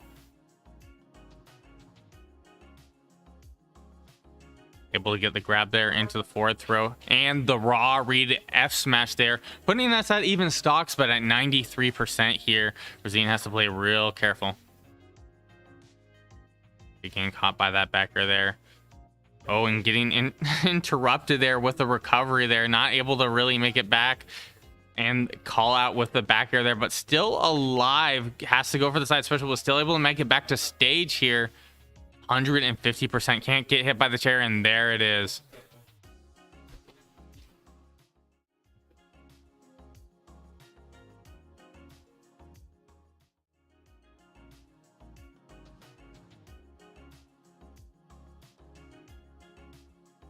So I hate to leave commentary at the moment, but I think I will be taking this next game as a moment to kind of cool off for a moment. So I'll be back here in a bit.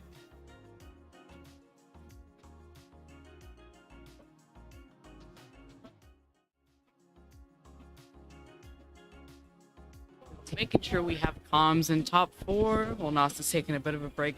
Bombastic, Razine. So right now, Bombastic and I think Furret are pretty much the only people that can take Razine out of top 4 out of bracket. And Bombastic's doing very good. I think he's really high rated on PR. I think he's #1, either that or Biggie. I'm not sure. But yeah, this matchup just seems not fun as is any Game & Watch matchup. Ooh, the down smash. Oh, disconnect the controller. Maybe Razine was experiencing some drift. That was a pretty quick stock. But now he's getting some good damage on. Game & Watch is super light, kind of difficult to combo. Ooh, and really easy to kill. And at such a low percent too. Really good back hit of down smash. And Razine just getting these really good bread and butter, spare fair up airs, those types of things. Getting some really decent damage out. Ooh, bit of a scramble, but Bombastic making it out on top with a grab. Ooh, I'm not sure if that was a misinput or a misread.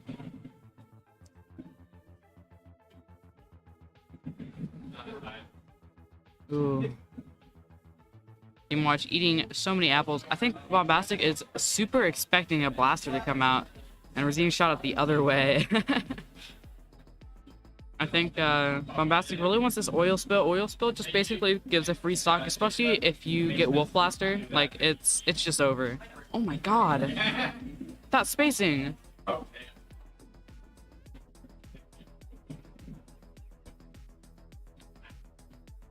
Ooh, the F smash. Not quite taking out the stock. Really surprising since Game Watch is, again, super light paperweight 2D figure. Nair. Ooh, being on plat against Game & Watch is super scary, especially as a fast faller. Good up smash, though. Ooh, that chair coming out. Such a long disjointed hitbox, and it lasts for so long. Since so far, such a low percent. The up throw, or the up smash, or rather up air, taking out the stock. Zine has a ways to go, but I've seen this man trek that sort of distance, and you know, when he does it, he does it.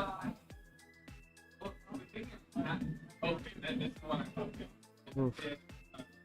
Bombastic is getting really good at making Razine hit his shield. But Razine does keep just getting fair, and just taking getting damage off. Landing some blasters. Ooh, the down smash on the neutral get up read. Insane. Razine takes game 2.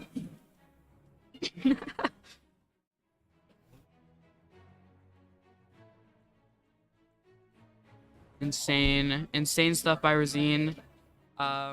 Super well played by both players. Yeah. Again, both these players were super good. I think Razine was HM or on PR, if I'm not mistaken. I could be super wrong, though. I look up at both these players very highly. They're both very good players.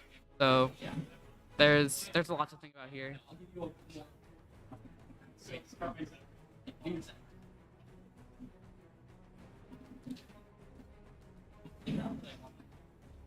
Ooh, good damage coming out. Dash attack.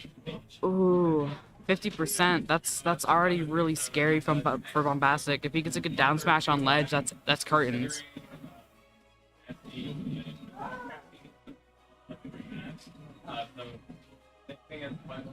Ooh. Okay, Razine keeps dash attacking on shield like a shit ton, and he's getting punished with up B. It's not a super huge punish, so risk reward does sort of balance out, maybe in favor of Razine. But it still is a pretty scary, concept. Ooh. And Bombastic evening up the percent, but this game is not a percent game, for sure not. Like, stocks can be taken at any moment. Gimps, just like getting bared at 40, a little too close to ledge, will absolutely murk Bombastic. Ooh, that was so impressive.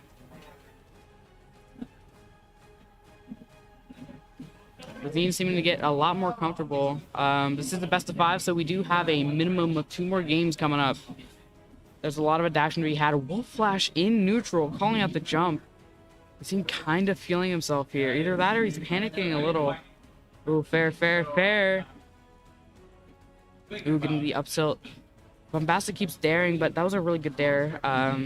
Stopping the end lag by falling far enough. But Bombastic still hasn't taken the stock. Ooh, just as I say that. But Razine has such a huge lead. This is kill percent. He was kill percent like 30 seconds ago. This is uber duper kill percent. Hit a solid bear at ledge. Get an up smash on a flat. Literally anything. But Razine having trouble getting down. Wolf is pretty heavy. And he's also a fast faller. So that is sort of like heaven for Game & Watch. Ooh. Dashback F smash seems to be making a very common appearance here in Bombastic's game plan. Razine's sort of just getting boxed off here. He's not finding a way in. Oh, not quite losing the stock.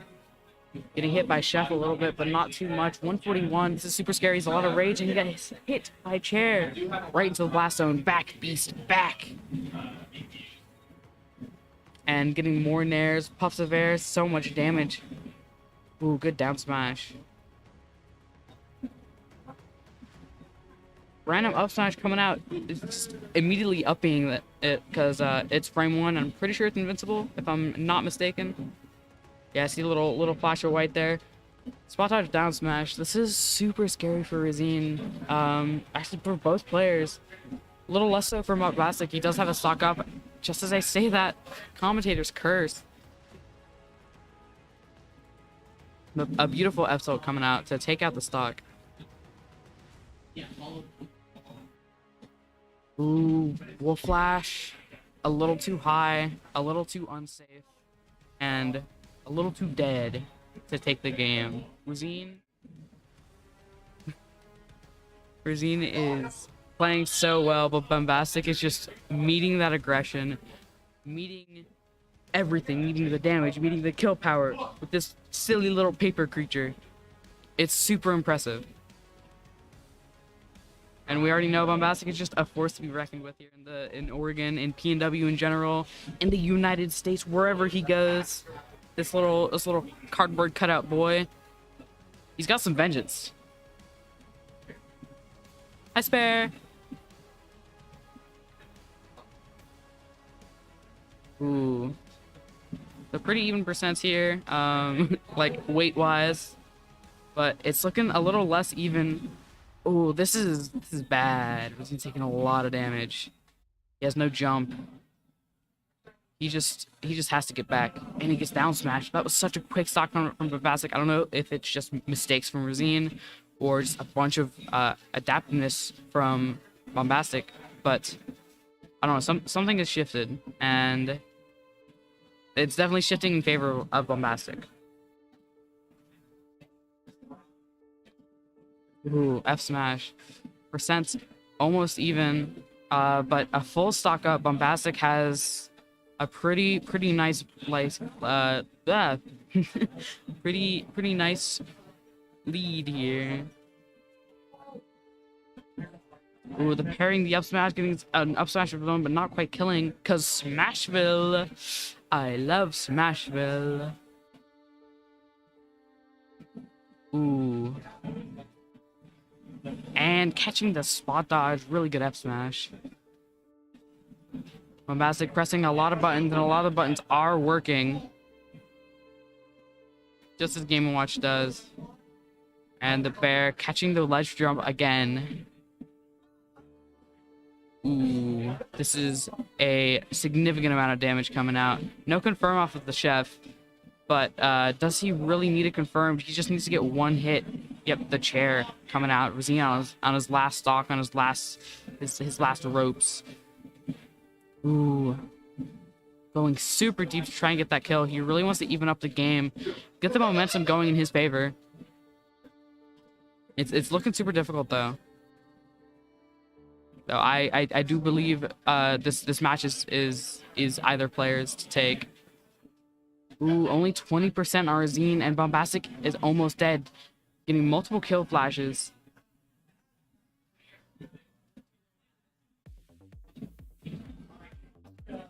Ooh.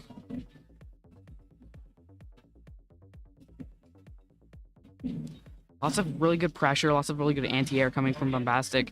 Razine wants to get in from the air because that's how he gets his combos, and his fair is just one of his best tools. A little bit struggling to count. Oh, that hurt by shifting. I would be so annoyed if I was Bombastic right now. I'd be like, why does he wind up that much? Doesn't even hit that hard, man. But Razine at 125. This is looking a little scary for Razine. Oh my god, he's so clean. Clean. Down smash. Okay. Doesn't quite hit it.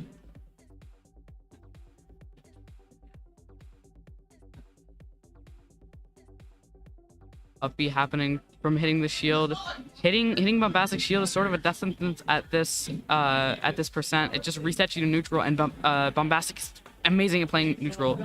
Utilizing the toolkit of Bombastic. Oh my god! Oh, he's insane! Oh, okay. Okay, this is game 5. Holy moly, that's insane. Whoa. Golly gee. Oh my god. Yeah.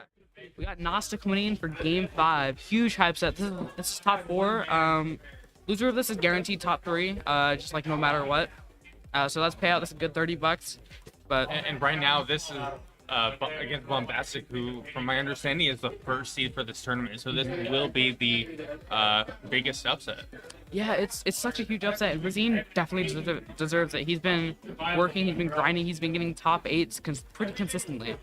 He's definitely been a lot of people's bracket demons, but it's definitely had a lot of these scenarios where it goes against good players early, gets kind of knocked out there. But right now, it's making a really good run here. Alice is a super interesting pick. This is for Bombastic. There's a lot of flat areas, so he can just sort of zone with bombs, not get approached at all with platforms. Take 60 damage because there's no platforms for you to land on. The Game & Watch combos are really deadly, especially on, like I said before, Wolf. He's pretty heavy, he's pretty big, he's fat, he falls fast. It's just a lot of combinations working against Razine, but he's trying to make it work. And right now, already at 88% of the moment, Razine really struggling to find that opening, getting caught by that back air.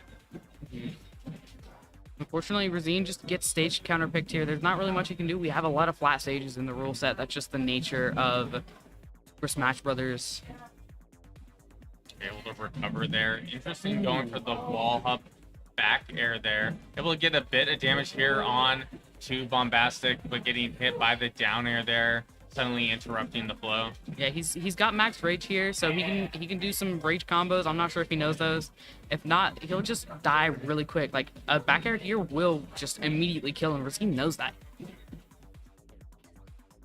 little bit of like slingshotting the momentum a little bit. Interesting going for that same recovery, but caught going high with that back air. I'm noticing Bombastic is catching a lot of high ledge options with Bear, like really consistently. It's really good work by Bombastic. Oh, more nairs coming out, up airs. That is gonna be so much damage. Oh, he gets out of the combo. Okay. That's definitely what Razine needs right now. Being a stock down, being able to close out the stock would be huge. Trying to catch with the F smash, not quite. Yeah, he's been loving this F smash. It's been landing on shields, it's been hitting, it's been killing, it's been getting him games. And that's what he needs right now. He just needs one more. Trying to get that scoop, but was a little too far away from that lid. Oh, great use of the shot there. Alright, able to catch with that fair there, putting Bombastic 141% here. Looks like was trying to probably get that grab, go for the back throw to close out the stock.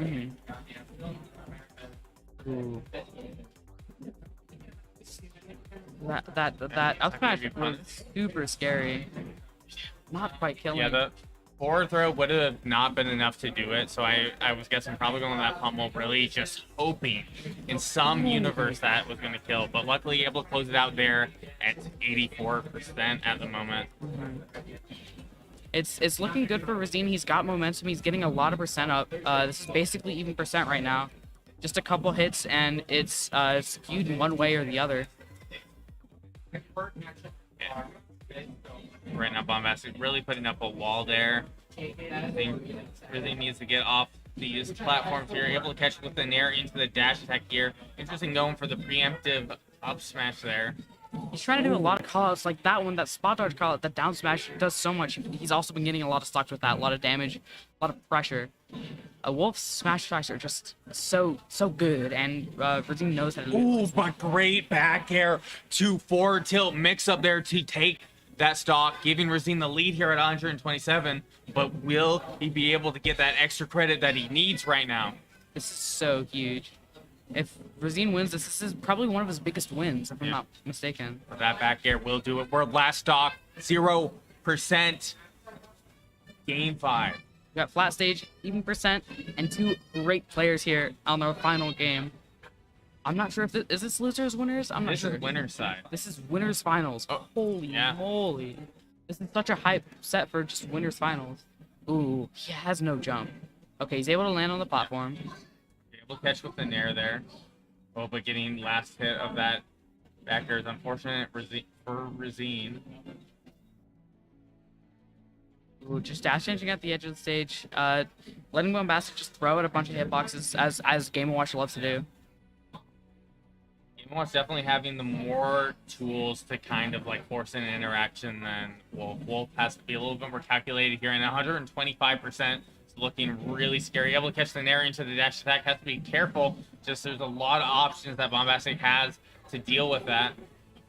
There's a lot of options that can kill, like that up smash there, catching the falling nair. Super good play by both players.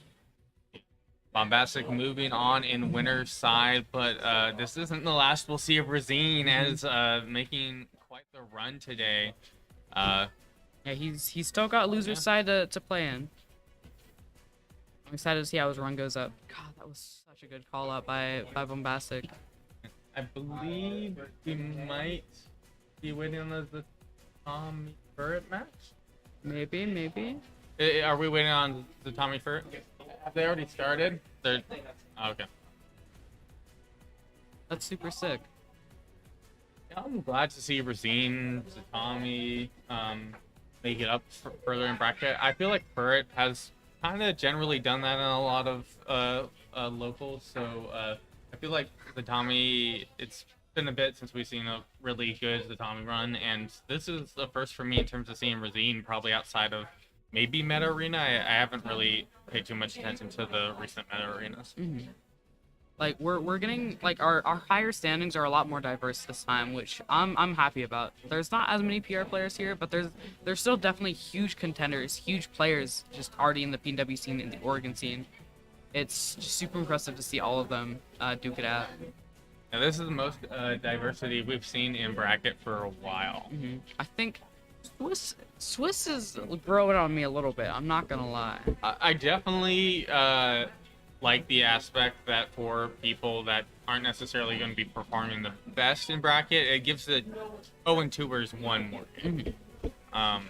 Which, you know, that way it kind of takes away from this aspect that people would call like the top player fee or something, where, you know, everybody that's making towards that like top 3 is getting a little bit of their money back, if not all of it, where a lot of these players that are attending tournaments are just kind of, you know, playing 2 games and then they have to leave. Yeah, it's unfortunate, especially, well, now we have a lot of setups at Gambit Showdown because the store owner graciously provided switches and full monitors. Just like the full setups. Which is we have pretty like 10, crazy. 10 of them or something? 8? 8? 9. 9? Right? So technically there's 2 there, but then that's 6. So that's 8. How many setups are there? Total 8 setups in the Okay. That's pretty impressive. Oh, so it's 4. Okay. And total screens set up.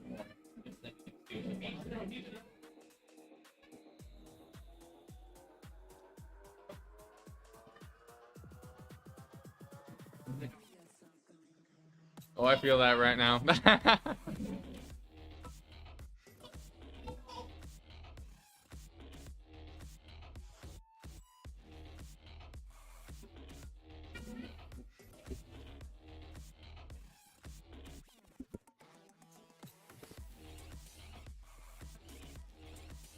so it's going to be a bit here before we have our next match as we're waiting on off-stream matches. I'm going to walk away for the time being, but I will return once the matches resume.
What happened? What happened? I'm edging out. I'm fucking angry. It feels good. Go, that's what you want to hear.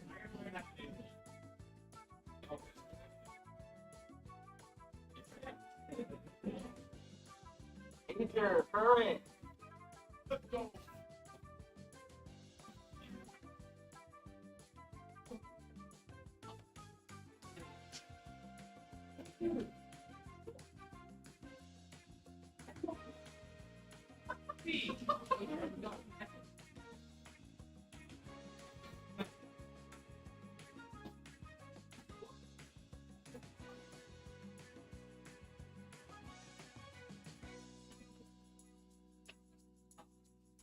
The little circle around, and we're back. We got Furret Major. I love that match. Which I want to say this is the run back. I believe for it getting upsetted by Major. I think so. Yeah. This will be double elim if Major wins. But it was definitely like some super close games. It was just a lot of these really weird specific interactions against Palu and Ganon, because what Palu has in her toolkit are a lot of these moves that will just beat out other moves, so specifically back air and dash attack. But what would end up happening a lot is that Major would use Nair on approach, and that has 2 hitboxes. So what would end up happening is that the first hitbox from Palu would get hit by the first part of the Nair, and then the second part of the Nair would connect. Yeah. Which just ended up for a lot of scenarios where Major was winning neutral, that ended up working a lot in Major's favor. Palu definitely beats out toolkits that have just a lot of single hit moves, but luckily Ganon does not have that nair, which is it's super important in this matchup. I'm very excited to see how this goes. Starting PS2, the classic. This is a pretty good stage for both. I think the platforms are good for Major, just get out of the nair combos. You can use anything to land. Using that up special for a little bit of initial damage. They were able to get the side special there. It was trying to get the down tilt mixed in there, but now on the nair train here into the up airs here from for a good chunk of damage, and it just keeps on going right now. Yeah, Major's trying to be patient, but he's being a little too patient. He's sort of going to just run over. He's trying to be a brick wall, but a train is coming at you. A brick wall's not going to stop that. All right, getting that dash attack. Thinking about setting up for that back air there. Might try to go for something like a grab. Interesting enough, going for that down tilt. Yeah, I'm seeing Furt utilize down tilt a lot more, which is surprising. I noticed Palus don't really use tilts all that much. Ooh, nice. I don't know if that's going to be enough. And Mitcher has a jump. Oh, but able to interrupt the jump with the neutral special. That is pretty huge there for it. Really Great good game read. knowledge there. God, that combo was so sick. Furt's advantage state is doing so good, and it's remedied by the fact that he's playing against Ganon. And so it's pretty difficult for Ganon to get out of disadvantage like that. Able to catch with the nair there right now. Major in a scariest position being that far off stage. Good patience there. We're not approaching that forward smash. It definitely could be lethal at this point. Furt opting for the close explosive flame into that up air confirm. That was super good, being able to drift into that just to cover his landing. Super impressive. Looking like Furt not too happy with being sent into losers here, and just showing what Furt is capable of right now, just racking up that percent here. Palu just in an absolute good position, and it looks like Major opting not to make it back to stage. I felt like would have been able to go for the up special, but maybe was just trying to avoid like a down air spike to end the set. Yeah, maybe something like that, or maybe he's just trying to preserve momentum.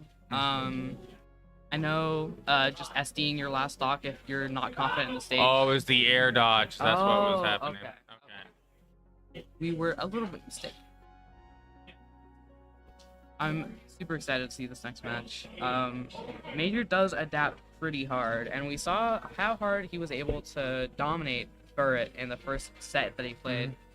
I think it was 2-1, if I'm not mistaken. Yes. Yeah. It was a little back and forth, but it was still pretty heavily Major favorite, hence he winning. But Burret, maybe he's just got some boiling blood in him, just going through the rest of his bracket, going through loser's bracket, and he wants to get his vengeance against Major. Right now, Major really putting up a wall with that nair right now, but Burret able to find the opening, catching Major on that jump for a good bit of value. Really wanted that spike to give a solid lead, but unfortunately wasn't able to get it to connect. Major is doing a lot of these flame chokes. I'm seeing in multiple games he's playing, he's doing a lot of flame chokes, but he's not able to get the check chase after. He's not able to utilize anything after that, which is super unfortunate. He's just guessing wrong, or the other people are just choosing the correct option. And right now, Furt was just catching those jumps again and again, and eventually it led to that spike there for Furt taking that early stock. Another flame choke, another missed tech chase. This just keeps happening. Ooh, but good use of forward air there to apply a little bit of damage and a good chunk of knockback as well. That was such good pressure. So good by Major. Making use of his super slow moves, he could just jump in and out, and then throw a super slow, super big, super strong hitbox. Because you know that Furt wants to jump at you. He's Paladin. So what's happening a lot right now is that Furt's able to catch Major double jumping over on ledge. Like we'll see like an initial nair. It was a little different there because we ended up having a little bit of a mix up there towards the ledge. But anytime you see Major go for a double jump, Furt's going to respond in full just like there, but specifically with Major double jumping in disadvantage. And it's usually with nair or up air, which leads into a super good juggle situation for Furt, and a super difficult disadvantage for Major to get out of. Okay, good patience. Ooh. opting to roll in there, but it was not quite the right move. That down tilt lasts so long, and it sends a pretty good angle.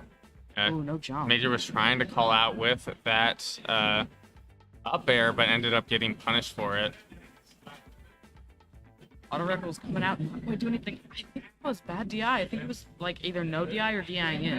It was definitely felt kind of random there. I would definitely have been caught off guard, but right now Major making some major improvements here and really just racking up that percent onto Furt here. Gotta be real careful on how you're approaching here. Definitely taking a lot of risky options here. You have to be careful. And there it is with what I like to call almost like the Louis money special right there. Using up smash as a ledge tool is extremely powerful. It's there a lot longer than a lot of people think, and it covers the entirety of what most characters can cover with. It just fully covers jump. It fully covers a lot of stuff. I think it even hits below ledge. Maybe not with Ganon because he's like got his little pinky on ledge. Yeah. That's it. But I don't know. It's a really good option. I wonder how long it's active for. FD. Interesting counter pick by me. I feel like Major is extremely comfortable on FD, at least from what I've seen so far today. We've seen a lot of... Major's been on stream quite a bit today, and often we do see FD here.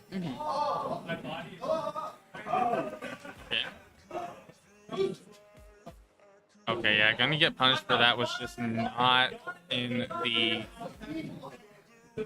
good blast zone for that down special. Major playing is a lot more patient. He's getting a lot more percent. He's not getting comboed as much, but he's getting hit by a lot of stray stuff. Yeah, it just happened again where you're going for that down special, hoping it's going to connect, but it's just ever so slightly out of its range. Probably going to see a side special here? No? Interesting. I also didn't expect for it to give up stage control like that. Yeah, but he's got projectiles to stop the stage control. There's very little that Ganon can do about it. Ooh. Able to get that stock there with the up air call out, but right now Major 129%, probably going to struggle to get this extra percent onto for it. Yeah, but that's the first time taking the first stock in this set, so it's super impressive. Still live there at 151% though. Ended up rolling in, trying to catch with the forward tilt, but ended up getting hit by the Palu back air.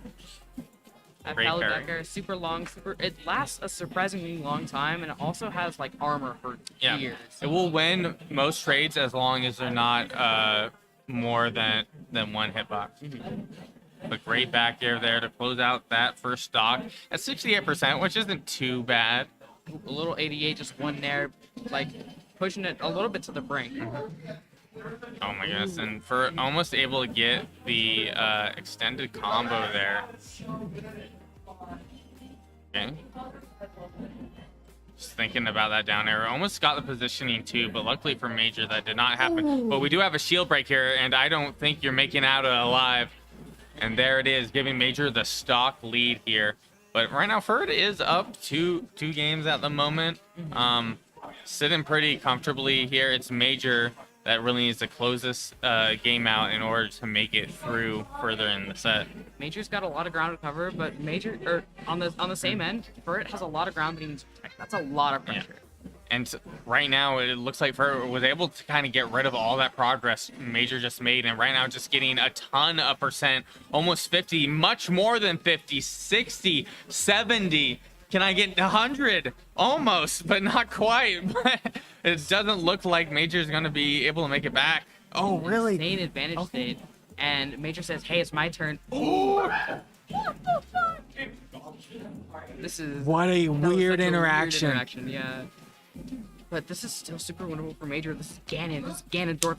I was speechless. Oh my goodness. Major right now just trying to really scare for there at ledge there, trying to catch with a forward air, retreating forward air, throwing out the nair. It's like a really big back and forth, but right now Major is at 134%. It's still going to take a bit before Major is going to be able to take this stock, able to get the back air there. Oh, you're joking! You're joking! You're joking! There's no shot. Was it 90? 97, I think. 97. Some Ganon hits like a truck. Like I already knew that. It was max. Yeah. Okay. Maybe a little sus DI, but it's still super impressive from Major. No, it was 72. That's why. All right, so right now we're going into game 4 here. Furret is up 2. Major able to take a game off of Furret though. Major loves this momentum. If he gets this momentum, he can pull reverse 3-0s out of that. It's incredible. Right now on Battlefield here, able to get the side special, trying to get the dash attack. Wasn't quite able to connect, but able to get an other side special there. Just getting a lot of value. Furret just has not been able to touch Major. Major taking a solid lead here with 82%. He is riding the momentum of that back air. He's just fully utilizing the fact that he's in charge right now. Okay, able to get that jab. Interesting. Not going for the safest pressure there with the forward air, but Furret wasn't able to punish it in full. Now this is... Ooh, but good call out there, giving Furret that first stock. Major right now needs to probably find a good opening there, but we've seen Ganon can kill you. Yeah, good back air, center stage. You are dead apparently. Beat that backhand, you're dead. But this is the situation that Major doesn't like. He's caught in the corner and is pallet with a bunch of pressure, while Major just has these big slow buttons. Granted, when they hit, but he just got like a very difficult tool set, but utilizing it very, very well. 155%. Major really wanting to close this out, kind of throwing out a lot of hard-hitting moves, but you can see Furret positioning himself away in order to avoid Major, but that down tilt will do it for that first stock. But oh no, you air dodged and you're trapped. He's trying to dodge the explosive flame. The explosive flame pressure is very good from Furret. Super good tool that Palu can utilize. I found it very impressive that he's able to utilize the short and long versions, because there's a tilt version and a smash version, I'm pretty sure. And then being able to drift into it, cover his landing, all that stuff. His utilization of the explosive play is absolutely amazing. But Major able to get a lot of damage here onto Furret within that little interaction here. But that might be a back throw, and there it is. Major might still be able to make it back, does still have the jump, and there it is. But the back air there, able to close it out. Tries to clash with the up air, but it's a slow move. It would have done a lot for him, but it didn't land, and close is not enough.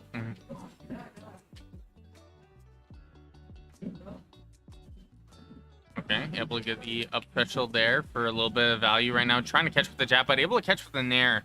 Not able to kill just yet, but now you're in the nair train. Luckily, Major was able to get out of it there, but unfortunately now off stage here. Has to be careful on how you recover there. Ended up going with the empty hop. Ended up getting caught by the neutral special. Furret just getting a lot of value there. Yeah, Furret gave up a lot of space in favor of just projectile camping, so Major has to get in. And there it is right now. Major at 60% here. Even stock, but not even percent just yet. But one good solid bit of damage here. Lots of whips coming out, both players. But this is exactly what Major needs now. Suddenly, it's looking extremely even here. Major, playing Ganon, a much heavier character, is going to take a little bit more work there. But you have to be really careful here. You need more than just a guess. You need a full-on read to be able to take this set. Oh my goodness, just somehow not getting hit by that F smash there. And the up smash will do it. We're going to game 5 here. Game 5, what is it? Is this losers finals, if I'm not mistaken? I believe so. Either losers semis or losers final. No, so it was top 4 right now. Yeah. So this would have to be losers finals. No. Oh, that up smash is so good. Getting the jump read. It was probably like 2 pixels away of not hitting 2. Damn. Do you want to commentate? Nah, I suck at commentary. I also haven't played, so I'd probably say some dumb shit. They not with DSR? I guess they opted for PS2 here. Hopefully it's mutual. Yeah. All right, and it looks like Major able to get a bit of damage there with the up special, but these up airs are just racking up. And Major getting these stray specials, being able to utilize them a lot more. Like in previous games, he wasn't using specials to get that free 20, free 30, free like 25 on any one of his specials. But now he's doing a lot better, trying to get the nickel and diamond, the percents. Because that's all he can do.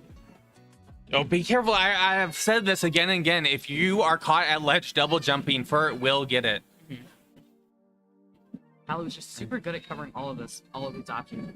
Ooh, the roll. Yeah, Major really struggling to even make it back to stage. We just see him here at ledge again and again, able to get that forward tilt there though, and able to get the up smash for some extra damage here, but is still at 124%. Good up tilt there from Furt.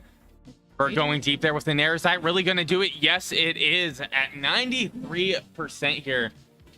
Major has a thirst for the center stage, and Furge is just not allowing it to happen.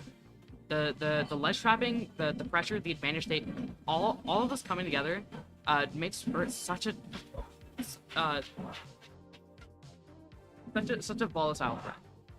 That's a lot of damage to the shield there, but Furt was holding on. And right now, you got to be real careful here because you can get punished for that. I'm trying to get that side special there. Yeah, but Major playing a little overzealous. Wasn't able to get the second hit of that Nair, though. And he's at a percent lead now, even stocks, and this is honestly kill percent. A 79%, a up air like really high towards the Bastion would be able to do it, I think. But Major here playing Ganon, heavy character, gonna take a little bit. Ooh, the Nair didn't actually catch the uppy. That was super impressive. Try to use maybe the wind hitbox to blow Major away a little bit, perhaps. But that's gonna be side special. I try to go for the up smashes. Weird option, maybe hoping for it to roll out, but right now Major with the stock lead here at 115. You gotta be careful. You want to hold on to this lead. Let's go because right now this is the reverse 3-0 at the moment. Arlo trying to start the Furge. And right now 150%. Right now Major is in a having that stock lead. But you having that stock lead at 150% is definitely scary, and especially you want to take advantage of having that rage right now. Major's barely able to make it back there. Can't afford to get hit too far off stage again. We saw in what I think it was game 3, that back air killed at like 70%. Oh, that air dodge could have cost him. Oh my goodness, able to catch with that Nair there. Oh, but the flare is enough to do it there. Furt at 68% here. Furt's explosive flame pressure is so fucking best in the region. Okay, able to catch with a jab. That's 100%. And the last hit in there is not enough to do it. Yes, it is. Major. Let's go, Major. Moving on in bracket, taking out Furt. That was so impressive. I hate to say this every time Major is on stream, but that matchup is so difficult. That matchup is so hard, and he's so good. Like, it's just a constant uphill battle. That's just Ganon for you. It's always going to be a constant uphill battle. But then on top of that, it's a character that just kind of messes with your head because of how they work. There, some characters, they have their combos. They get relatively linear here, but there's just so many like 50-50s, like 25% chance of like connecting. Like there's just so many potential reads that can happen as a Ganon player. Going straight into this next game against Razine. We don't have the overly changed. Yeah, it hasn't updated quite yet. They just got right into it here. Right after a heater like that, if I was Major, I would want to get straight into it. Exactly, to keep that momentum going. But oh my goodness. Obviously, this momentum is rolling, sort of rolling over Razine, just rolling down the hill. Oh, interesting. Great match there from Major, and an unfortunate first stock there for Razine. This is looking a lot more dominant than the last game. Okay, getting in there. Try to get the dash attack. Wasn't quite able to get it right now. This is damage that Razine really needs to get right now. Razine was able to get like the bread and butters when he was playing Bombastic. Like he was able to get the fair, up air, fair. It's not getting that much on Major, even though he's a big body, he's heavy, he falls like relatively fast. He's not able to get this damage on him. Oh, and that forward air, not enough to do it yet, but I have a feeling Major is in a good position to take this stock here if Razine isn't careful. And that Nair, really not enough to do it just yet at 125%. Able to get the up special to connect to throw Major off, get that stage control. Is that up smash going to do it? Just barely. But Major has this huge percent lead, and up tilt, a jab, down tilt, anything will kill at this point.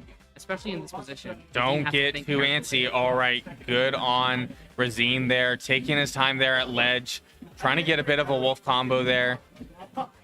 Pulling out a lot of the options that Major is mashing at a disadvantage. Ooh, nice. Yeah, Major's holding on to that stock lead.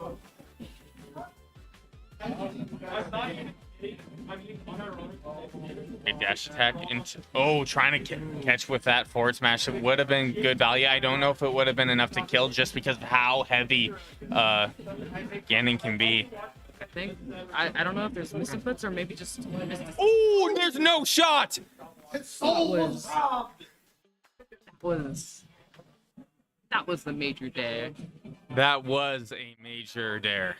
Oh, that was such a good call out, catching the recovery. Like, hopefully we get the replay here because, okay, so it goes for the ledge grab and just jumps. Because typically what happens when you get hit by dare like that, you're going to get hit into the stage. So getting this spike hitbox of all things is just what's so weird to me. Oh, the Sephiroth change. Okay. All right.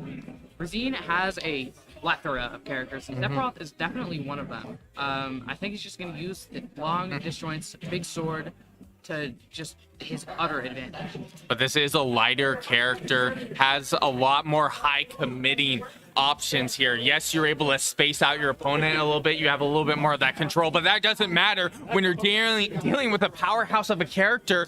Like, if you're already struggling with Major's Ganon, I don't think a lighter character like this is necessarily going to be the pick. Yeah, and Sephiroth is tall. He's tall, frail. He just takes so much damage so fast. Just because he gets combos so easy.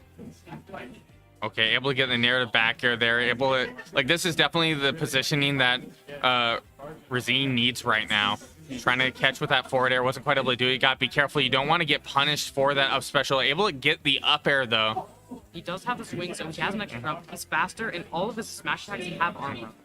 So this is something that he's definitely gonna utilize. Okay, able to get the up air and close out that stock right now. Having wing has definitely been beneficial here for Razine and is really showing that Razine's able to get that sort of value there. But almost dying to the dash attack, but dying to the up air. Yeah, there is not a whole lot you can do about that. Giving Major the stock lead at the moment. Okay, Nair, back air. That's going to interrupt it. Ooh, really good shadow play. That timing was so good. Oh, we saw the down special there. It just wasn't able to come out fast enough.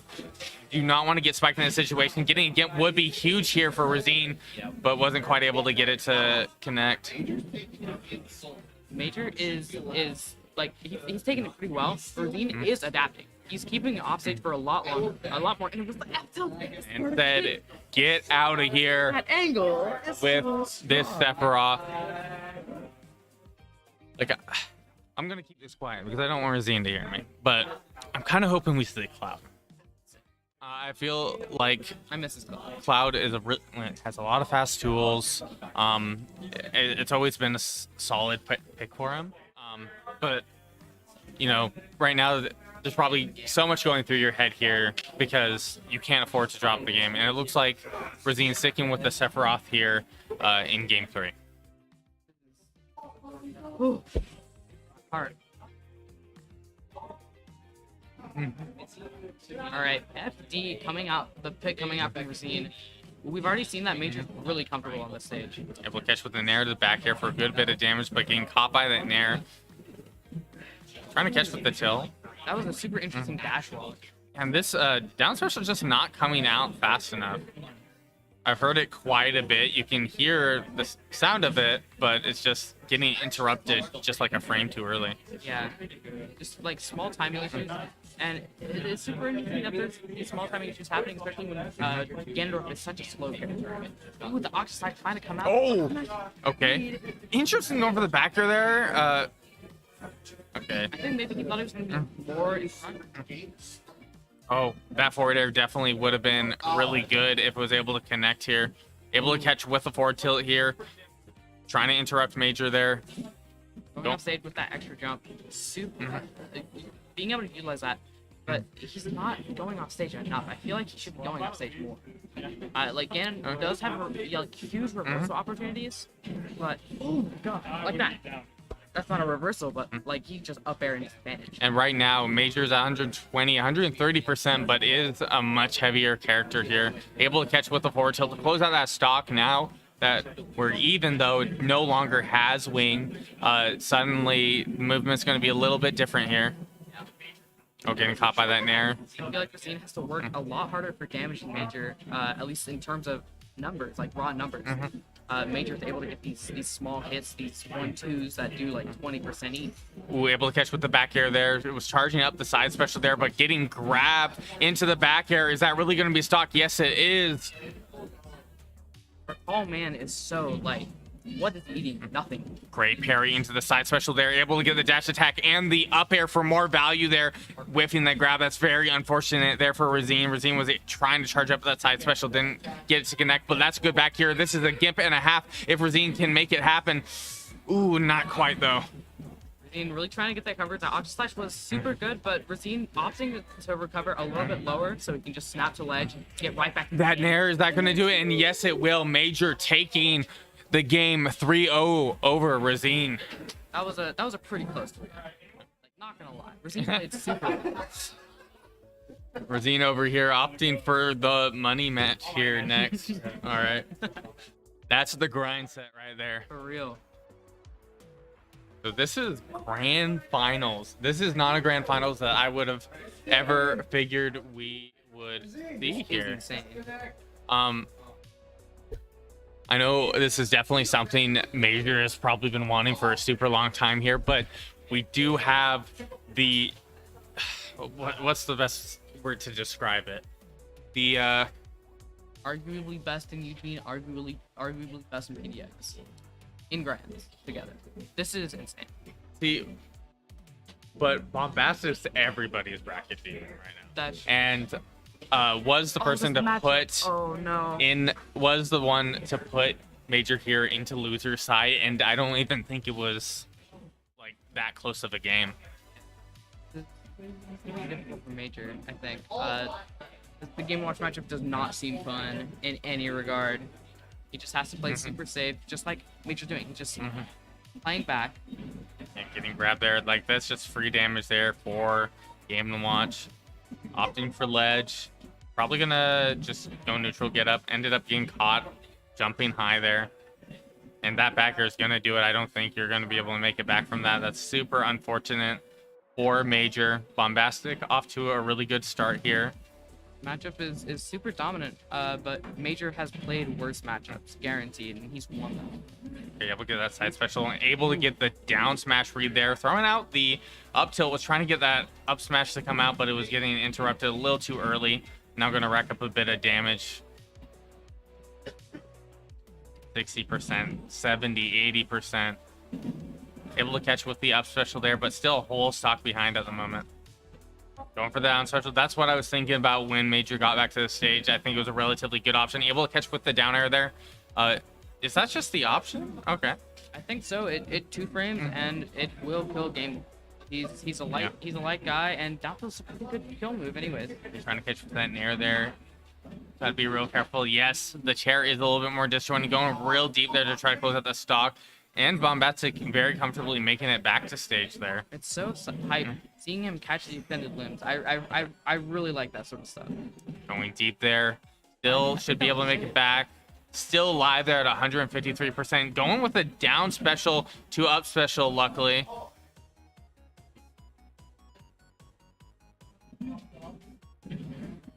Oh, but Major taking that first stock there, 153%. Needs to take advantage of this rage, but that backer throwing pretty far off there. Luckily, oh no. We've seen what Rage Ganon can do, but unfortunately he wasn't able to utilize just that full extent of the rage. And especially against Game Watch, he's light. He's gonna die at like 50 to bear.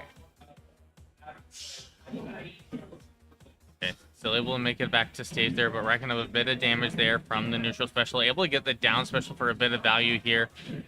Okay. Going for the side special read. Going for the down special, but unfortunately for Major, that wasn't able to connect. Just out of range of that get up attack. Really good chef pressure here.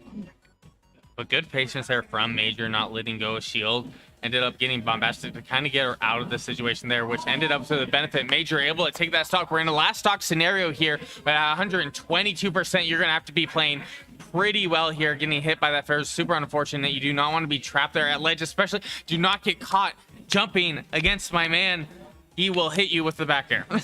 Yeah, Game & Watch just covers so many options with so little moves. It's... Oh my god. And that's ledge regrab, but luckily up special was able to get Bombastic off of him there. Going for the down special there. Got to be careful here towards the vertical bars of stage. Great parry there, but it looks like that down air will do it. Game 1 to Bombastic. Holy.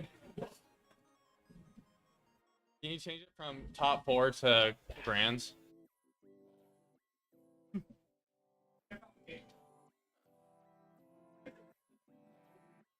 Game &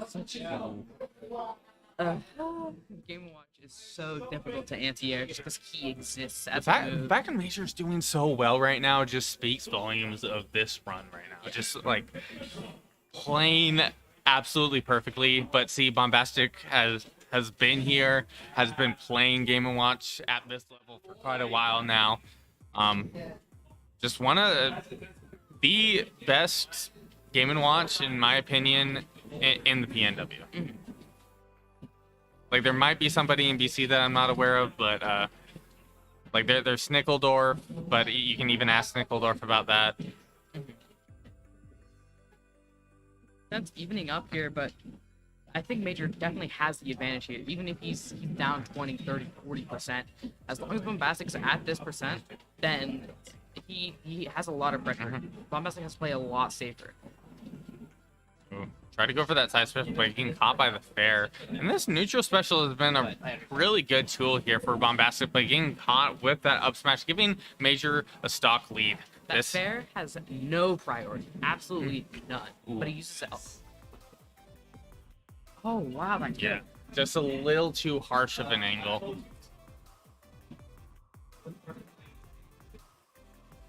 Okay, caught by the late hit of the nair, that just getting nair after nair there. Gotta be careful on how you recover. Getting interrupted there for another stock there. Super unfortunate for Major.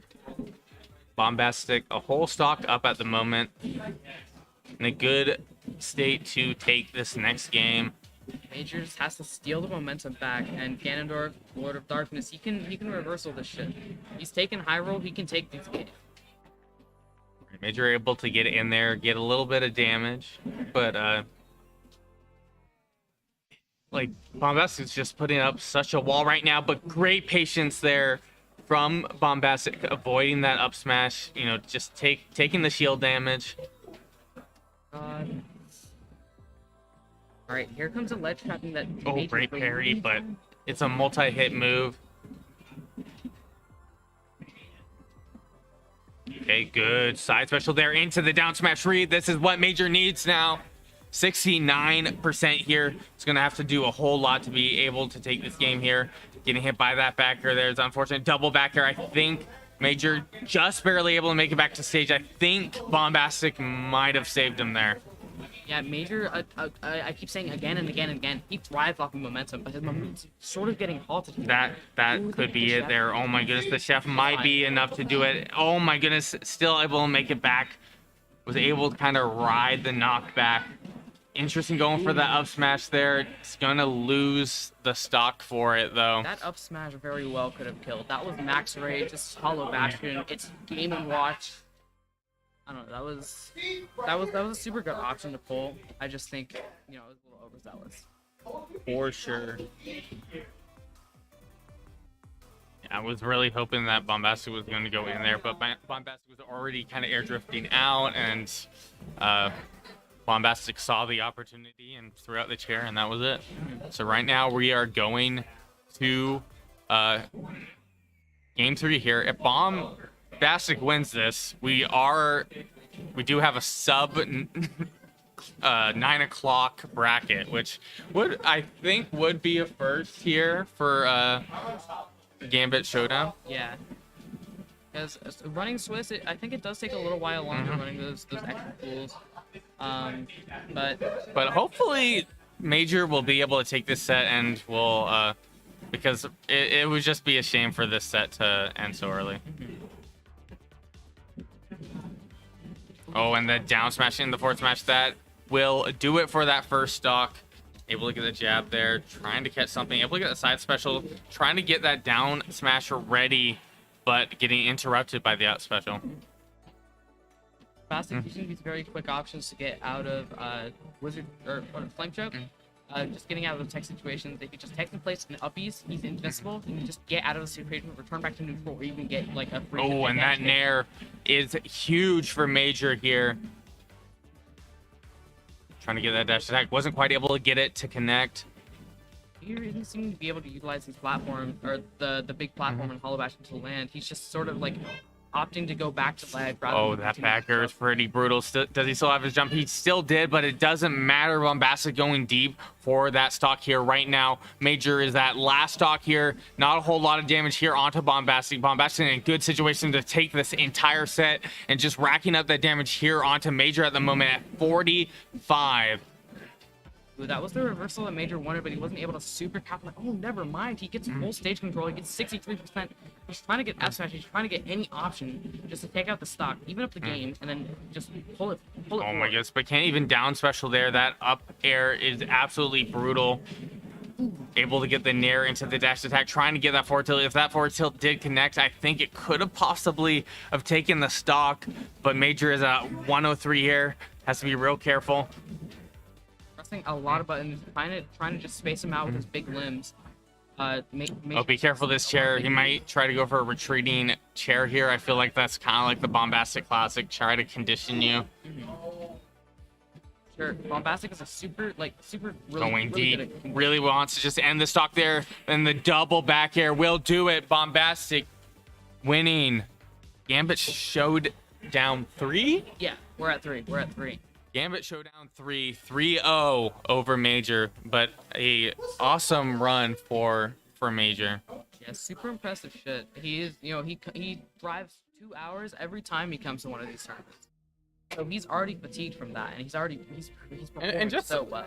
Especially having some nasty bracket luck. I know for the first Swiss that we did, Major ended up playing like 3 very high placing players. I think it was Bombastic, Viola, someone else to make it out of pools. Yeah. Which is just extremely brutal, and that's a whole lot to ask from anyone. But I am very happy to see Major do so well. Hopefully this won't be the last time that we see him this far in bracket. Major's been grinding more than anybody that I know, but Bombastic, as always, playing at his very best. How are you feeling? Feeling good. Very good. So going into grand finals, how were you feeling? Major playing Ganon is, you got this scary aspect that there's this expectation as you being a Game & Watch main to win that to a pretty severe extent. Do you think that psychs you out a little bit? Not really. I mean, Okay. At the end of the day, I think Ganondorf is bottom 1. Okay. 2. Other people disagree, but I think it's just biased because Game & Watch just destroys Ganondorf. But he was doing really well in the matchup. Yeah. Both the game was the first game. He was getting me with a couple new stuff, but ultimately, I know how to exploit Ganondorf's weaknesses pretty well, in my opinion. So that's what I did. If I had to put any money on a Game & Watch, it would definitely be you. So congratulations once again. Is it? Let's think about this for a second. Is this your first? Is this your second or first Gambit? Showdown win? Because you have sleep. You have Sleepy This is my Sunday. first. So this is your first. Yeah, on the Okay. first Gambits, I got second. All right. So congratulations on your first Gambit Showdown win. Are you going to any events in the near future? I'm gonna go to Riptide next week. Ooh, okay. Yeah. Well, good luck with Riptide. Thank I'm you. hoping to see you do well in bracket. Yes, thank you. I hope I do well too. I'm teaming with H4. Ooh, that's a pretty good duo there. I'll always remember your guys' set at House of Hurt. First one, the 0.4 timeout. Oh my win. goodness, and the VOD's gone. I'm so mad. It is. It's sad, but Yeah. I think we'll do good. I think Yeah. we'll be fine. Well, congratulations once again. I'm Nasta. This is our grand champion, Bombastic. Thank you for joining us once again. We'll be back here next Wednesday, so stay tuned. And also tune in for Cascadia Clash that is happening this weekend. Some of the best of the best. You don't want to miss out. Yeah. All right. I think we're good. We're gonna end on that. All right. See ya. Peace out.